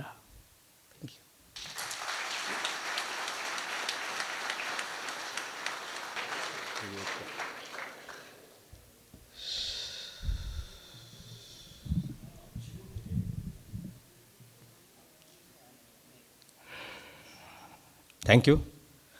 ಎಲ್ಲರಿಗೂ ಧನ್ಯವಾದಗಳು. ನನ್ನ ಜರ್ನಿ ಶುರುವಾಗಿ 18 ವರ್ಷ ಆಯಿತು ಥಿಯೇಟ್ರಲ್ಲಿ. ಇದೇ ರಂಗಾಯಣದ ರಂಗಶಾಲೆಯ ಸಂಜೆ ಶಾಲೆಯಲ್ಲಿ ನನ್ನ ಜರ್ನಿ ಶುರುವಾಯಿತು 2004-05 ಅಲ್ಲಿಂದ ಶುರುವಾಗಿದ್ದು ನೀನಾಸಂ, ತಿರುಗಾಟ ಮತ್ತು ಆಟ ಮಾಟ ಅಂತ ಧಾರವಾಡದ ತಂಡ. ಅದ್ರ ಜೊತೆ ಒಂದು 7 ವರ್ಷ. ಆಮೇಲೆ ಉತ್ತರ ಕರ್ನಾಟಕದ ಭಾಗದಲ್ಲಿ ಬೇರೆ ಬೇರೆ ತಂಡಗಳ ಜೊತೆಗೆ ವರ್ಕ್ಶಾಪ್ ಕಂಡಕ್ಟ್ ಮಾಡ್ತಾ ಡೈರೆಕ್ಟ್ ಮಾಡ್ತಾ ಹಾಗೆಲ್ಲ ಸುತ್ತಕೊಂಡು 2016ರಲ್ಲಿ ಇದೇ ಥರದ ಒಂದು ವೇದಿಕೆ ನಾನು ನಾಟಕ ಮಾಡಬೇಕಾದ್ರೆ ಬೆಂಗಳೂರಲ್ಲಿ ಆ್ಯಕ್ಚುಲಿ ಅದೊಂದು ಎಡ್ಜ್ ಟೈಮ್ ನನಗೆ, ಅಂದರೆ ಒಂದು ಟರ್ನಿಂಗ್ ಅಂತ. ಯಾಕೆಂದರೆ ನಾನು ನಾರ್ತಲ್ಲೆಲ್ಲ ವರ್ಕ್ ಮಾಡ್ತಾಯಿದ್ದೆ ಆಲ್ರೆಡಿ. 2016 ಅಂದರೆ 12 ವರ್ಷ ಜರ್ನಿ ಸ್ಟಾರ್ಟ್ ಆಗಿತ್ತು. ಬಟ್ 2016ನಲ್ಲಿ ನೆಕ್ಸ್ಟ್ ನಾನು ಮೀಡಿಯಾಗೆ ಹೋಗ್ಬೇಕು, ಫಿಲ್ಮ್ ಇಂಡಸ್ಟ್ರಿ ಕಡೆ ಹೋಗ್ಬೇಕಾ ಇಲ್ಲ ಥಿಯೇಟ್ರಿಗೆ ಬರಬೇಕಾ, ಈ ಒಂದು ಪಾಯಿಂಟಲ್ಲಿದ್ದೆ. ಸಾಕಷ್ಟು ನನ್ನ ಆತ್ಮೀಯ ಗೆಳೆಯರು ಇವತ್ತು ಅವರುಗಳು ತುಂಬ ಗೌರವಿಸ್ತೀನಿ ಮತ್ತು ಅವರು ನನ್ನ ಬಗ್ಗೆ ತುಂಬ ಅಭಿಮಾನದಿಂದ ಮಾತಾಡ್ತಾರೆ. ಡಿಸೈಡ್ ಮಾಡು ಅಂತ. ಒಂದು ಫೈನ್ ಡೇ ಒಂದು ಶೋ ಅಲ್ಲೇ ಆನ್ ಸ್ಟೇಜಲ್ಲಿ ನಾನು ಇರಬೇಕಾದ್ರೇ ನನಗೆ ಸೆನ್ಸ್ ಆಯಿತು ನಾನು ಥಿಯೇಟ್ರ್ ಕಡೆಗೆ ಹೋಗಬೇಕು ಅಂತ. ಅದರಲ್ಲೂ ಆ್ಯಕ್ಟರ್ ಥಿಯೇಟ್ರನ್ನ ಕಾನ್ಸಂಟ್ರೇಟ್ ಮಾಡೋಕ್ಕೆ ಸಾಧ್ಯತೆ ಇದೆ ಅಂತ. ಆ ಧೈರ್ಯದ ಮೇಲೆ, ಆ ನಂಬಿಕೆ ಮೇಲೆ ನಾನು ಮೈಸೂರಿಗೆ ವಾಪಸ್ ಬಂದೆ 2018-2020ವರೆಗೂ, ಕೊರೋನಾ ಬರೋವರೆಗೂ ಏನೇನು ಕಲ್ತಿದ್ವಿ ಸ್ಕೂಲಲ್ಲಿ, ಏನೇನು ಕಲ್ತಿದ್ವಿ ತಂಡಗಳ ಜೊತೆಗೆ, ಸಂಘಟನೆಗಳ ಜೊತೆಗೆ, ಅದನ್ನೆಲ್ಲ ಹುಡುಗರ ಜೊತೆ ಕೆಲಸ ಮಾಡ್ತಾ ಇದೇ ರಂಗಾಯಣದ ಕ್ಯಾಂಪಸ್ಸಲ್ಲಿ ಮತ್ತು ಅದೇ ರಂಗಾಯಣದ ರಂಗಶಾಲೆಯಲ್ಲಿ 2004ರಲ್ಲಿ ಸ್ಟೂಡೆಂಟ್ ಇದ್ದೆ. 2018ರಿಂದ 2020ವರೆಗೆ ಆ್ಯಕ್ಟಿಂಗ್ ಟೀಚರಾಗಿ ಕೆಲಸ ಮಾಡಿದೆ. ಅಲ್ಲಿಗೆ ಕೊರೋನಾ ಬಂತು. ಅದು ಬರದೇ ಹೋಗಿದ್ದರೆ ಬಹುಶಃ ನಾನಿವತ್ತು ಈ ಮಾತಾಡುವ ಈ ಅವಕಾಶವನ್ನು ಪಡೀತಾ ಇರಲಿಲ್ಲ. ಹಂಗೆ ಓಡ್ತಾ ಇದ್ವಿ ನಾವು. ಥಿಯೇಟ್ರು, ಆ್ಯಕ್ಟಿಂಗ್ ಅಂದರೆ ಸಾಕಷ್ಟು ಅವಕಾಶಗಳು ಇರೋವರೆಗೂ ಮಾಡೋಷ್ಟು ಕೆಲಸಗಳು. ನಮ್ಗೆ ಯಾರಿಗೂ ಕೆಲಸ ನಿಂತೋಗುತ್ತೆ ಅನ್ನೋ ಭಯ ಇರಲಿಲ್ಲ. ಮತ್ತು ಎಷ್ಟು ದುಡಿತಿದ್ವಿ ಅಂದರೆ ಸಿಕ್ಕಾಪಟ್ಟೆ ದುಡಿತಿದ್ವಿ. ಖರ್ಚು ಹೆಂಗೆ ಮಾಡ್ತಿದ್ವಿ ಅಂದರೆ ಸಿಕ್ಕಾಪಟ್ಟೆ ಮಾಡ್ತಿದ್ವಿ. ಮದುವೆನೂ ಆಗಬೇಕಾಗ್ತಿತ್ತು, ಮಕ್ಕಳು ಆಗಬೇಕಾಗಿತ್ತು, ಮನೆ ಕಡೆ ಕೇಳ್ತಾ ಇದ್ದರು, ಎಲ್ಲ ಇದ್ದರು. ನಾವು ಹೆಂಗಿದ್ವಿ ಅಂದರೆ ನಮಗೇನು ಆಗೋದಿಲ್ಲ ಅಂತ. ಬಟ್ 2020ಯಲ್ಲಿ ಯಾವಾಗ ಕೊರೋನಾ ಅಂತ ಬಂದು ನಾವು ಸುಮ್ಮನೆ ಕೂತಿದ್ದು ಫಸ್ಟ್ ಟೈಮ್ ಆ 12 ಇಯರ್ಸಲ್ಲಿ, ನಾನು ಅಂತಲ್ಲ ನನ್ನಂಥ ಸಾಕಷ್ಟು ರಂಗಕರ್ಮಿಗಳು. ಆವಾಗ ಶುರುವಾಯಿತು, ಆಗುತ್ತಪ್ಪ ಆ್ಯಕ್ಟ್ರ್ ಥಿಯೇಟ್ರ್ ಅಂತ ಬಂದೆ, ಏನು ಮಾಡ್ತೀಯ, ಆ್ಯಕ್ಟ್ರೇ ಇರ್ತಾನೆ ಇಲ್ಲೋ ಗೊತ್ತಿಲ್ವಲ್ಲ, ಏನಾಗುತ್ತೆ ಅನ್ನುವ ಈ ಒಂದು ದೊಡ್ಡ ಆತಂಕದಲ್ಲಿ ಆ ಒಂದು ಹೆಚ್ಚು ಕಡಿಮೆ ಫಸ್ಟ್ ಲಾಕ್ಡೌನ್ ಟೈಮಲ್ಲಿ ಒಂದು 3 ತಿಂಗಳು ಲಕ್ಷ್ಮಣ್, ನಾವು ಮತ್ತು ಮಹಾದೇವ ಹಡಪದ್ ಎಲ್ಲರೂ ಸೇರಿ ಪಾರಿಜಾತ ಅಂತ ಒಂದು ಪತ್ರಿಕೆ ಪ್ರಾರಂಭಿಸಿದ್ವಿ. ಅದರಲ್ಲಿ ಅದು ಆನ್ಲೈನ್ ರಂಗಭೂಮಿಗೆ ಸಂಬಂಧಪಟ್ಟಂಥ ಪತ್ರಿಕೆ. ಆವಾಗ ಓದೋಕ್ಕೆ ಶುರು ಮಾಡಿದ್ವಿ. ಆವಾಗ ನಿಧಾನಕ್ಕೆ ಅದು ಇಳಿತಾ ಹೋಯಿತು. ಅಂದರೆ ಹೊಸ್ದಾಗಿ ಅರ್ಥ ಮಾಡ್ಕೊಳ್ಳೋಕೆ ಶುರು ಮಾಡಿದ್ವಿ ಯಾರು ನಟ ಅಂತ. ಆಗ ನನಗೆ ಗೊತ್ತಾಗಿದ್ದು ಮೊದಲನೇ ವಿಷಯ, ನಾನು ಪಾತ್ರ ಮಾಡ್ತೀನಿ ಅನ್ನೋ ನಂಬಿಕೆ ಇದೆಯಲ್ಲ ಅದಲ್ಲ. ನಾನು ಯತೀಶ, ನಾನು ಮತ್ತು ಪಾತ್ರದ ನಡುವೆ ಒಬ್ಬ ಇದ್ದಾನೆ, ಅವನು ನಟ. ನಾನೇ ನಟ ಅಲ್ಲ. Yathish is not actor. Character ಅದು ನಾಟಕದ ಒಳಗಿರುವ ವಸ್ತು, ವಿಷಯ, ಅದು ನಾನಲ್ಲ. ಅಂದರೆ ಯತೀಶನೂ ನಾನಲ್ಲ, ಪಾತ್ರವೂ ನಾನಲ್ಲ. ಮಧ್ಯದ ನಡು ಸ್ಥಿತಿ ಏನಿದೆ, ಇವನು ನಟ. ಈ ನಟನ ತಯಾರಿ ಆಗಬೇಕು ಅನ್ನೋದು ಆ ಓದಿನಲ್ಲಿ, ಕೊರೋನಾದ ಆ ರಜೆಯಲ್ಲಿ, ಆ ಆತಂಕದಲ್ಲಿ, ಅಟ್ಲೀಸ್ಟ್ ಸತ್ತಗಿತ ಹೋಗ್ಬಿಡ್ತೀವೇನೋ ಓದ್ಬೋಣ ಅಂತ ಓದಿದ ಆ ಸಂದರ್ಭದಲ್ಲಿ ನನಗೆ ಅರ್ಥ ಆಗಿದ್ದು, ಆ್ಯಕ್ಟರ್ ಮಸ್ಟ್ ಪ್ರಿಪೇರ್ ಅಂತ. ಆ ನಿಟ್ಟಿನಲ್ಲಿ ನಾನು ABCD ಅಂತ ಒಂದು actor basic classes and discussion ಅಂತ ಕೊರೋನಾ ಸಂದರ್ಭದಲ್ಲಿ 5 ಜನ ವಿದ್ಯಾರ್ಥಿಗಳಿಗೆ ಮಾತ್ರ ಸೇರಲಿಕ್ಕೆ ಅವಕಾಶ ಇತ್ತು. ಆ ಅವಕಾಶದಲ್ಲಿ ನಾನು ಕ್ಲಾಸಸ್ ಶುರು ಮಾಡಿದೆ. 12 ಬ್ಯಾಚ್ ಮಾಡಿದ್ವಿ 2 ವರ್ಷ. 48 ವಿದ್ಯಾರ್ಥಿಗಳು ನನ್ನ ಜೊತೆ ವಿದ್ಯಾರ್ಥಿ ಮಿತ್ರರು ಕೆಲಸ ಮಾಡಿದ್ರು. ಅವರೆಲ್ಲರಿಂದ ನನಗೆ ಅರ್ಥ ಆಗಿದ್ದೇನೆಂದರೆ, ಫಸ್ಟ್ ಅರ್ಥ ಆಗಿತ್ತು ನಾನು ನಟ ಪಾತ್ರ. ಅವ್ರ ಜೊತೆ ಕೆಲಸ ಮಾಡಬೇಕಾದ್ರೆ ನಟನ ತಯಾರಿಯಲ್ಲಿ ಭಾಳ ಮೂಲಭೂತವಾಗಿ 3 ವಿಷಯಗಳು: ನಟ ತನ್ನ ದೇಹವನ್ನು, ತನ್ನ ಉಸಿರು ಮತ್ತು ತನ್ನ ಮನಸ್ಸನ್ನು ಗಮನಿಸ್ಕೊಳ್ಳೋದು ಭಾಳ ಬೇಸಿಕ್ ಅಂತ. ಅದನ್ನು ಪಾಠ ಮಾಡ್ತಾ ಹೋದೆ.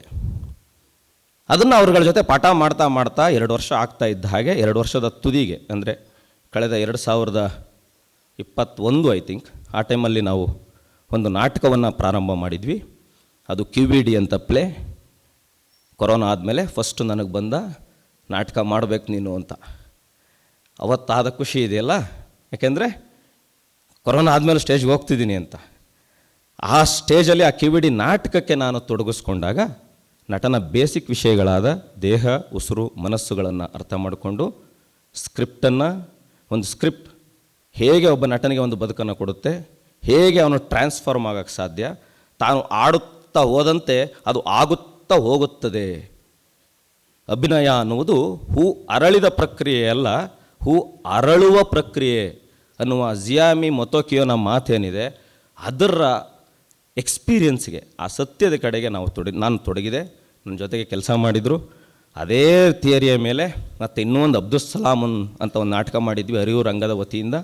ಅದರಲ್ಲೂ ಸೇಮ್ ಥಿಯರಿಯನ್ನು ಅಪ್ಲೈ ಮಾಡಿದ್ವಿ. ದೇಹ, ಉಸಿರು, ಮನಸ್ಸು ಇದಿಷ್ಟನ್ನು ರೆಡಿ ಇಟ್ಕೊಂಡು ಸ್ಕ್ರಿಪ್ಟ್ ಜೊತೆಗೆ ಅನುಸಂಧಾನ ಆಗೋದು. ಒಂದು ಸ್ಕ್ರಿಪ್ಟನ್ನು ಓದ್ತಾ ಇದ್ದರೆ, ನಾನು ನೋಡ್ತಾ ಇದ್ದರೆ, ಅಥವಾ ಒಂದು ಸಂಗೀತವನ್ನು ಕೇಳ್ತಾ ಇದ್ದರೆ, ಈಗ ಇಲ್ಲೊಂದು ಲೈಟ್ ಬರ್ತಿದೆ ಅಂದರೆ ನಾನು ಬಾಡಿಯಲ್ಲಿ, ನನ್ನ ಉಸಿರಲ್ಲಿ ಮತ್ತು ನನ್ನ ಮನಸ್ಸಲ್ಲಿ ಒಂದು ಬದಲಾವಣೆ ಆಗುತ್ತೆ. ಆ ಬದಲಾವಣೆಗೆ ನಾನು ಓಪನ್ ಇಟ್ಕೋಬೇಕು, ನನ್ನನ್ನು ನ್ಯೂಟ್ರಲ್ ಆಗಿರಬೇಕು. ಹೊರಗಿಂದ ಬರುವ ಈ ಮಾತುಗಳಿಂದ, ಸನ್ನಿವೇಶಗಳಿಂದ ನಾನು ಬದಲಾಗ್ತಾ ಹೋಗಬೇಕು. ಯಾವುದನ್ನು ಇಂಟೆಲೆಕ್ಚುವಲ್ ಆಗಿ ಬದಲಾಗಬಾರ್ದು ಅಂತ ಕಟ್ಕೊಂಡು ಹೊರಟೆ. ಅದನ್ನು ಇನ್ನೊಂದು ನಾಟಕದಲ್ಲಿ ಮಾಡಿದ್ವಿ. ಮತ್ತು ನಮ್ಮ ತಂಡದ ಹುಡುಗರ ಜೊತೆಗೇ ಇತ್ತೀಚೆಗೆ ಕಾಮ್ರೇಡ್ ಕುಂಭಕರ್ಣ ಅಂತ ಒಂದು ನಾಟಕ ಮಾಡಿದ್ವಿ. ಆ ನಾಟಕದಲ್ಲೂ ನಾವು ನನಗೇನು ಎಕ್ಸ್ಪೀರಿಯೆನ್ಸ್ ಆಗ್ತಿದೆ, ಇದನ್ನು ಹುಡುಗರಿಗೆ ಎಕ್ಸ್ಪೀರಿಯೆನ್ಸ್ ಆಗಕ್ಕೆ ಸಾಧ್ಯನಾ ಅಂತ ಕೆಲಸ ಮಾಡಿದ್ವಿ. ಅದು ಅವರು ದಕ್ಕಿಸ್ಕೊಂಡ್ರು. ಸಾಕಷ್ಟು ಸುಮಾರು ಒಂದು 8-9 ತಿಂಗಳು ಪ್ರೋಸೆಸ್, ಸುಮಾರು ಜನ ಕೆಲಸ ಮಾಡಿದ್ರು, ಒಂದು 5 ಜನ ಕೊನೆಗೆ ಉಳ್ಕೊಂಡ್ರು.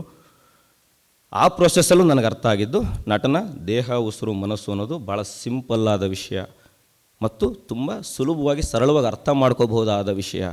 ಈ ನಟನ ಈ 3 ವಿಷಯಗಳನ್ನ ನಟ ಮರ್ತುಬಿಟ್ಟು ಅವನು ಇಂಟೆಲೆಕ್ಚುವಲ್ ಆಗಿ ಇದು ಮಾಡ್ತಾಯಿದ್ದಾನೆ, ಅವನು ಮಿಸ್ ಮಾಡ್ಕೋತಿದ್ದಾನೆ ತನ್ನ ಎಕ್ಸ್ಪ್ರೆಷನ್ನ ಅಂತ. ಅದೆಲ್ಲ ನನಗೆ ಅಂದರೆ ಈ ತಂಡದ ನಾಟಕದ ಜೊತೆನೂ ಎಕ್ಸ್ಪೀರಿಯೆನ್ಸ್ ಆಗಿದೆ. ಹಾಗಾಗಿ ಆ್ಯಕ್ಟರ್ ಥಿಯೇಟ್ರ್ ಅನ್ನೋದಕ್ಕೆ ಸಾಧ್ಯತೆ ಇದೆ ಅಂತ ಗೊತ್ತಾಗಿದೆ. ಹಾಗಾಗಿ ಇದು ಒಂದು ಸಂಕ್ಷಿಪ್ತ ಪ್ರವಾರ ಅಂತ ಹೇಳ್ಬೋದು. ಇದಕ್ಕೆ ಸಂಬಂಧಪಟ್ಟ ಹಾಗೆ ಇನ್ನೇನಾದರೂ ಮತ್ತೆ ಚರ್ಚೆ ಏನಾದರೂ ಮುಂದುವರಿತೇನೆ. ಬಟ್ ಶ್ರೀಪಾದ್ ಸರ್ ಯಾವಾಗಲೂ ಹೇಳ್ತಿರ್ತಾರೆ, ನೀನು ನಟ ರಂಗಭೂಮಿ ಅಂತೇಳಿ ನಿರ್ದೇಶಕರನ್ನ ಯಾಕೆ ಹಂಗೆ ನೋಡ್ತೀಯಾ ಅಂತ. ಹಂಗೇನು ನೋಡ್ತಿರ್ಲಿಲ್ಲ ನಾವು. ಆದರೆ ನಟ ರಂಗಭೂಮಿಯಲ್ಲಿ ಯಾಕೆ ನಟ ಸೋತಿದ್ದ ಅಂದರೆ, ರಂಗಭೂಮಿಯಲ್ಲಿ ನಟ ಬುದ್ಧಿವಂತ ಆಗಿರಲಿಲ್ಲ, ನಿರ್ದೇಶಕನಿಗಿಂತ ಕಡಿಮೆ ತುಂಬ ಓದ್ತಾ ಇದ್ದ. ನಮ್ಮ ನಟ ರಂಗಭೂಮಿಯ ಟಾರ್ಗೆಟ್ ಏನಿತ್ತಂದರೆ ನಿರ್ದೇಶಕನಿಗಿಂತ ಜಾಸ್ತಿ ಓದಬೇಕು ನಟ. ಅವನು ಏನು ಹೇಳ್ತಾನೆ, ಅವ್ನು 1-2 ಡೈಮೆನ್ಷನ್ ಕೊಟ್ಟರೆ ನಟ 10 ಡೈಮೆನ್ಷನ್ ಎಕ್ಸ್ಪ್ಲೇನ್ ಮಾಡೋಕ್ಕೆ ಬರಬೇಕು. ಆಗ ಅದು ಅವನ ಎಕ್ಸ್ಪ್ರೆಷನ್ ಹೊರಗೆ ಬರ್ತದೆ ಅಂತ ಅದನ್ನು ನಾವು ಕಾಮ್ರೇಡ್ ಕುಂಭಕರ್ಣದಲ್ಲಿ ಟ್ರೈ ಮಾಡಿದ್ವಿ. ಯಾಕೆಂದರೆ ಅದು ಇಂಗ್ಲೀಷ್ ಸ್ಕ್ರಿಪ್ಟ್ ಆಗಿತ್ತು, ನನಗೆ ಇಂಗ್ಲೀಷ್ ಬರ್ತಿರಲಿಲ್ಲ. ಹಂಗಾಗಿ ನನ್ನ ಎಲ್ಲ ಸ್ಟೂಡೆಂಟ್ಸು ಇಂಗ್ಲೀಷ್ ಅವರೇ ಎಕ್ಸ್ಪ್ಲೇನ್ ಮಾಡಬೇಕಾಗ್ತಿತ್ತು. ನನಗೇನು ಜಾಸ್ತಿ ಓದಿದ್ರು, ಜಾಸ್ತಿ ಚರ್ಚೆ ಮಾಡಿದರು. ಅದರಿಂದ ಅದು ಸಿಕ್ಕ ಎಕ್ಸ್ಪ್ರೆಷನ್ ಬೇರೆ ಇದೆ. ಹಾಗಾಗಿ ಆ್ಯಕ್ಟರ್ ಅನ್ನೋನು ತುಂಬ ಇಂಪಾರ್ಟೆಂಟ್. ಆದರೆ ಅವನು ತುಂಬ ಎಜುಕೇಟ್ ಆಗಬೇಕಾಗಿದೆ, ತುಂಬ ಸಮಾಧಾನ ಬೇಕಾಗಿದೆ, ಧೈರ್ಯ ಬೇಕಾಗಿದೆ. ಯಾಕೆಂದರೆ ಜೀವನ ನಡಿಬೇಕು. ಅದೆಲ್ಲ ತುಂಬ ಕಷ್ಟ. ನನಗೆ ಸಿಕ್ಕಷ್ಟೇ ಅವಕಾಶ ಎಲ್ಲರಿಗೂ 18 ವರ್ಷ ಗಂಟ ಸಿಗುತ್ತೆ ಅಂತ ನಾನು ಖಂಡಿತ ಹೇಳಲ್ಲ. ಭಾಳ ಜವಾಬ್ದಾರಿ ಕೆಲಸ ಅಂತ ಹೇಳ್ತಾ ನನ್ನ ಆ್ಯಕ್ಟರ್ ಥಿಯೇಟ್ರಲ್ಲಿ ಮಾತಾಡಲಿಕ್ಕೆ ಸ್ಪೇಸ್ ಕೊಟ್ಟಿದ್ದಕ್ಕೆ ಥ್ಯಾಂಕ್ಸ್. ಮತ್ತೇನಾದ್ರು ಚರ್ಚೆಗಳಿದ್ದರೆ ನಾನು ಕನೆಕ್ಟ್ ಆಗ್ತೀನಿ. Thank you.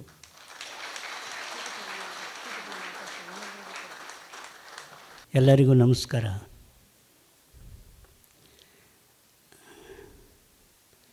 ಈ ಆ್ಯಕ್ಟಿಂಗು ಮಾಡೋಕ್ಕಿರೋದು ಮಾತಾಡೋಕ್ಕಲ್ಲ ಅಂತ. ಮಾತಾಡೋಕ್ಕೆ ಏನಾದ್ರು ಬಿಟ್ಟರೆ ಅದು ಓವರ್ ಆ್ಯಕ್ಟಿಂಗ್ ಆಗುತ್ತೆ.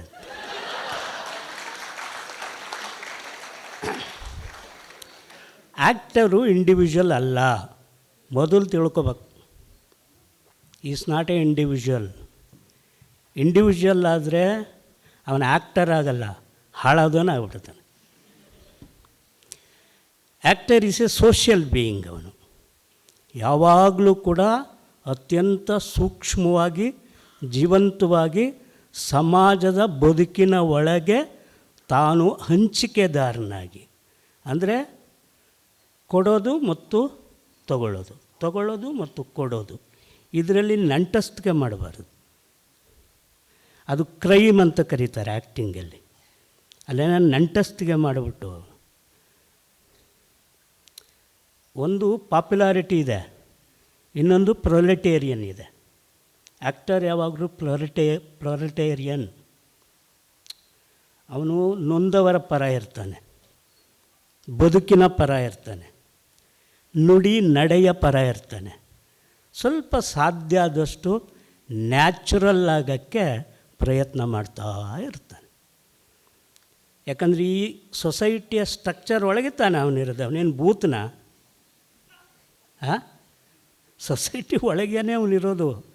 ಒಬ್ಬ ಸಿಂಪಲ್ ಮನುಷ್ಯ ಆದ ತಕ್ಷಣ ಅವನು ಅಸಾಮಾನ್ಯವಾದ ಯಾವುದಿದೆಯೋ ಅವನೊಳಗೆ ಸಿಗುತ್ತೆ. ಇವನೇ ಅಸಾಮಾನ್ಯ ಆಗಿಬಿಟ್ರೆ ಸಾಮಾನ್ಯರು ಕೈಗೆ ಸಿಗಲ್ಲ. ಸಾಮಾನ್ಯವಾದ ಕೈಗೆ ಸಿಗದೆ ಇದ್ದರೆ ಅದೊಂದು ಟ್ರ್ಯಾಜಿಡಿ, ಆ್ಯಕ್ಟರ್ ಟ್ರ್ಯಾಜಿಡಿ ಅಂತ ಕರೀತಾರೆ. ಹಾಗಾಗಿ ಯಾವಾಗಲೂ ಸಾಧ್ಯ ಆದಷ್ಟು ನೇಚರ್ ಒಳಗೆ ಇರಬೇಕು, ಅಂದರೆ ತಾಯಿ ಜೊತೆಲಿರಬೇಕು, ತಾಯಿ ಜೊತೆ ಒಡನಾಟ ನಡೆಸ್ತಾ ಇರಬೇಕು. ಆವಾಗ ನಿರ್ವಂಚನೆ ಇರೋದಿಲ್ಲ ಆ್ಯಕ್ಟರ್ ಹತ್ರ. ಹಾಗಾಗಿ ಅವನೇನು ಮಾಡ್ತಾನೆ, ಆ ಮುಗ್ಧತೆಯನ್ನು ಉಳಿಸ್ಕೋತಾ ಹೋಗ್ತಾನೆ, ಪ್ರೀತಿ ಉಳಿಸ್ಕೋತಾನೆ, ಸನಿಹನ ಉಳಿಸ್ಕೋತಾನೆ, ಟ್ರಾನ್ಸ್ಫರ್ಮೇಷನ್ನ ಉಳಿಸ್ಕೋತಾನೆ, ಆಮೇಲೆ ಆ ವಾಮ್ನೆಸ್ಸನ್ನು ಉಳಿಸ್ಕೋತಾನೆ. ಇದಿಲ್ಲದೆ ಇದ್ದರೆ ಒಬ್ಬ ಸೂಕ್ಷ್ಮವಾದ ಆ್ಯಕ್ಟರ್ ಹುಟ್ಟಕ್ಕೆ ಸಾಧ್ಯನೇ ಇಲ್ಲ. ಹಾಗಾಗಿನೇ ಯಾಕಂದರೆ ಅವನು ಎಷ್ಟು ಒಳ್ಳೆಯನು ಅಂದರೆ ಆ್ಯಕ್ಟ್ರು ಒಳ್ಳೆಯನಾಗ್ತಾ ಹೋಗ್ತಾನೆ ಅವನು. ಯಾಕಂದರೆ ಅವನನ್ನು ಬಿಟ್ಟು ಮತ್ತೊಬ್ಬರನ್ನು ಆವರಿಸ್ಕೋತಾನೆ ಅವನು. ಇಷ್ಟೇ ಸಿಂಪಲ್ ಅದು. ನಾನೇ ಅಲ್ಲ ಅವನೂ ಕೂಡ ಅಂತಕ್ಕಂಥದ್ದಿದೆಯಲ್ಲ, ದಟ್ ಈಸ್ ಅ ಬೇಸಿಕ್ ಆ್ಯಕ್ಟಿಂಗ್ನ ಪೀಠಿಕೆ ಅದು. ಇದು ಸಾಮಾನ್ಯವಾಗಿ ಇವತ್ತು ಆ್ಯಕ್ಟಿಂಗ್ ಅಂತ ಏನು ಕಲಿತಾ ಇದ್ದಾರೋ ಅವ್ರಿಗೆ ಈ ಸೂಕ್ಷ್ಮತೆಗಳು ಅರ್ಥ ಆಗದೆ ಇರೋದ್ರಿಂದ ಏನಾಗಿದೆ, ಅದು ಪಾಪ್ಯುಲರ್ನ ಮುಖವಾಡಗಳನ್ನ ತೊಟ್ಟುಕೊಂಡು ಉಸಿರು ಹಾಳಾಯ್ತದೆ, ದೇಹ ಎಕ್ಕುಟ್ಟೋಯ್ತದೆ, ಮನಸ್ಸಂತೂ ಕಲ್ಮಶ ಆಗ್ತಿದೆ. ನೋಡಿ, ಮನಸ್ಸು ನಿರ್ಮಲವಾಗಿರಬೇಕು, ಉಸಿರಾಟ ಸರಾಗವಾಗಿರಬೇಕು, ಬಾಡಿ ಆರೋಗ್ಯಪೂರ್ಣವಾಗಿರುತ್ತೆ. ಇದು ವೆಪನ್ ಇದು ಒಬ್ಬ ಆ್ಯಕ್ಟರ್ಗೆ. ಹಾಗಾಗಿ ಅವನು ಸಾಮಾಜಿಕವಾದ ಪ್ರಾಮಾಣಿಕ ಚಲನೆಯನ್ನು ಅತ್ಯಂತ ಮುಗ್ಧತೆಯಿಂದ ಸಾಮಾನ್ಯರಲ್ಲಿ ಸಾಮಾನ್ಯನಾಗಿ ನೋಡಿದ್ರೆ, ಇನ್ನೊಂದು ಉದಾಹರಣೆ ಕೊಟ್ಬಿಟ್ಟು ನಾನು ಮಾತು ಮುಗಿಸ್ತೇನೆ. ಭೋಪಾಲ್ನಲ್ಲಿ ಕಾರಂತರು ಭಾರತ್ ಭವನ್ನ ಡೈರೆಕ್ಟರ್ ಆಗಿದ್ದರು. ಅಲ್ಲೊಂದು ಫಾರ್ಮ್ ಇದೆ, ಅಲ್ಲೊಂದು ಜನಪದ ಪ್ರಾಕಾರ ಇದೆ, ಪಂಡವಾನಿ ಅಂತ ಕೇಳಿದಿರಲ್ಲ? ಓಕೆ, ಅದು ಪಂಡವಾನಿ ಅಂದರೆ ಒಬ್ಬನೇ ವ್ಯಕ್ತಿ, ಅಂದರೆ ಇಡೀ ರಾಮಾಯಣ ಕಾವ್ಯವನ್ನು ಒಬ್ಬನೇ ವ್ಯಕ್ತಿ ಹಿನ್ನೆಲೆಯ ಸಂಗೀತದ ಸಪೋರ್ಟಿನೊಟ್ಟಿಗೆ ಎನ್ಯಾಕ್ಟ್ ಮಾಡ್ತಾ ಹೋಗ್ತಾನೆ. ಎಲ್ಲ ಅವನೇ ಆಗ್ತಾನೆ. ಇವಾಗ ರಾಮಾಯಣ ಅಂದರೆ ಎಲ್ಲವನ್ನೂ ಅವನೇ ಆಗ್ತಾ ಹೋಗ್ತಾನೆ, ಮಹಾಭಾರತ ಅಂದರೆ ಎಲ್ಲ ಅವನೇ ಆಗ್ತಾ ಹೋಗ್ತಾನೆ. ಅವನ ಹತ್ರ ಒಂದು ತಂಬೂರಿ ಇರುತ್ತೆ ಅಷ್ಟೇ. ತಂಬೂರಿ ಏನಾಗುತ್ತೆ, ಚಕ್ಕಂತ ಬಿಲ್ಲಾಗ್ಬಿಡುತ್ತೆ, ಆಮೇಲೆ ಮಗು ಆಗಿಬಿಡುತ್ತೆ, ಆಮೇಲೆ ಕೊಳಲಾಗುತ್ತೆ. ಎಲ್ಲವನ್ನು ಒಂದೇ ವೆಪನ್ ಅದು ತಂಬೂರಿ. ಆಮೇಲೆ ಸ್ಟ್ರಿಂಗ್ ಆಗ್ತಾ ಹೋಗುತ್ತೆ ಶ್ರುತಿಗೆ. ಅಲ್ಲಿ ಒಂದು ಈ ಜಲ್ಲಿ ಕಲ್ಲುಗಳಾದಂಥ ಒಂದು ಗುಡ್ಡ ಇತ್ತು. ಅಲ್ಲೊಬ್ಬ 5 ನನ್ನಷ್ಟೇ, ನಾನೇ ಕುಳ್ಳು, ನನಗಿಂತ ಸ್ವಲ್ಪ ಕುಳ್ಳೆ, ಬಟ್ ದಪ್ಪ. ನಮ್ಮ ಕಂಪ್ನಿ ಆ್ಯಕ್ಟರ್ಸ್ ನೋಡಿದಿರಲ್ಲ, ಜುಟ್ಟುಗಳೆಲ್ಲ ಬಿಟ್ಕೊಂಡು ಬಿಡಿಸೋದ್ಕೊಂಡು ಕೂತಿದ್ದ ಅಲ್ಲಿ. ಸಾಮಾನ್ಯವಾಗಿ ಯಾರೋ ಬಂದಿದ್ದ ಹಳ್ಳಿ ಗಿಳ್ಳಿ ಅಂದ್ಕೊಂಡು ಬಂದೆ ಕಾರಂತ ಕಾಯ್ ಓ ಕಾಯ್ ಆದ್ಮಿ ಓ ಕಾಯ್ ಆದ್ಮಿ ಆಯಾ ಸಾಬ್ ಅಂತ ಈ ಪಾರ್ಟಿ ಇದ್ದ ಇಲ್ಲ ಅಂತ ಬಂದರೆ ಚಕ್ ಅಂತ ಒಂದು 4-5 ನಿಮಿಷದಲ್ಲಿ ಒಂದು ನ್ಯೂಟ್ರಲ್ ಆದಂಥ ಫೋಕ್ ಕಾಸ್ಟ್ಯೂಮ್ ಹಾಕ್ಕೊಂಡು ಅವನು ಎಂಟ್ರಿ ಕೊಟ್ಟ. ಆ ಎಂಟ್ರಿನೇ ಸಾಕಾಯಿತು, ಇಡೀ ಮಹಾಭಾರತದ ಭೂಪಟ ನಿಂತಂಗಾಯಿತು. ಅಲ್ಲಿ ನೋಡಿ ಸಾಮಾನ್ಯವಾಗಿ ಅವನ ಬದುಕು, ಆದರೆ ಪಾತ್ರಕ್ಕೆ ಬಂದಾಗ ಆಹ್ವಾನ ಅದು. ಇಡೀ ಮಹಾಭಾರತವನ್ನು 3/4 ಗಂಟೆಯಲ್ಲಿ ನೆರೇಟ್ ಮಾಡಿ, ಅದೊಂದು ಇಂಟರ್ನ್ಯಾಷನಲ್ ಸಿನೋರಿಯೋ ಸೆಮಿನಾರ್ ಅದು. ಎಲ್ಲರಿಗೂ ಮಹಾಭಾರತವನ್ನು ಅರ್ಥ ಮಾಡಿಸ್ಬಿಟ್ಟು ಅಚ್ಚ ಮೇ ಚಲ್ತಾ ಹೂँ ಅಂದ. ನಮಸ್ಕಾರ. ಈಗ ಕಾರ್ಯಕ್ರಮದ ಕೇಂದ್ರ ಬಿಂದು ಆಗಿರ್ತಕ್ಕಂಥ ಪಂಕಜ್ ತ್ರಿಪಾಠಿ ಅವರು ನಮ್ಮನ್ನೆಲ್ಲ ಉದ್ದೇಶಿಸಿ ಮಾತಾಡ್ಬೇಕಂತ ಕೇಳ್ಕೊತೀನಿ. Pankaj sir please.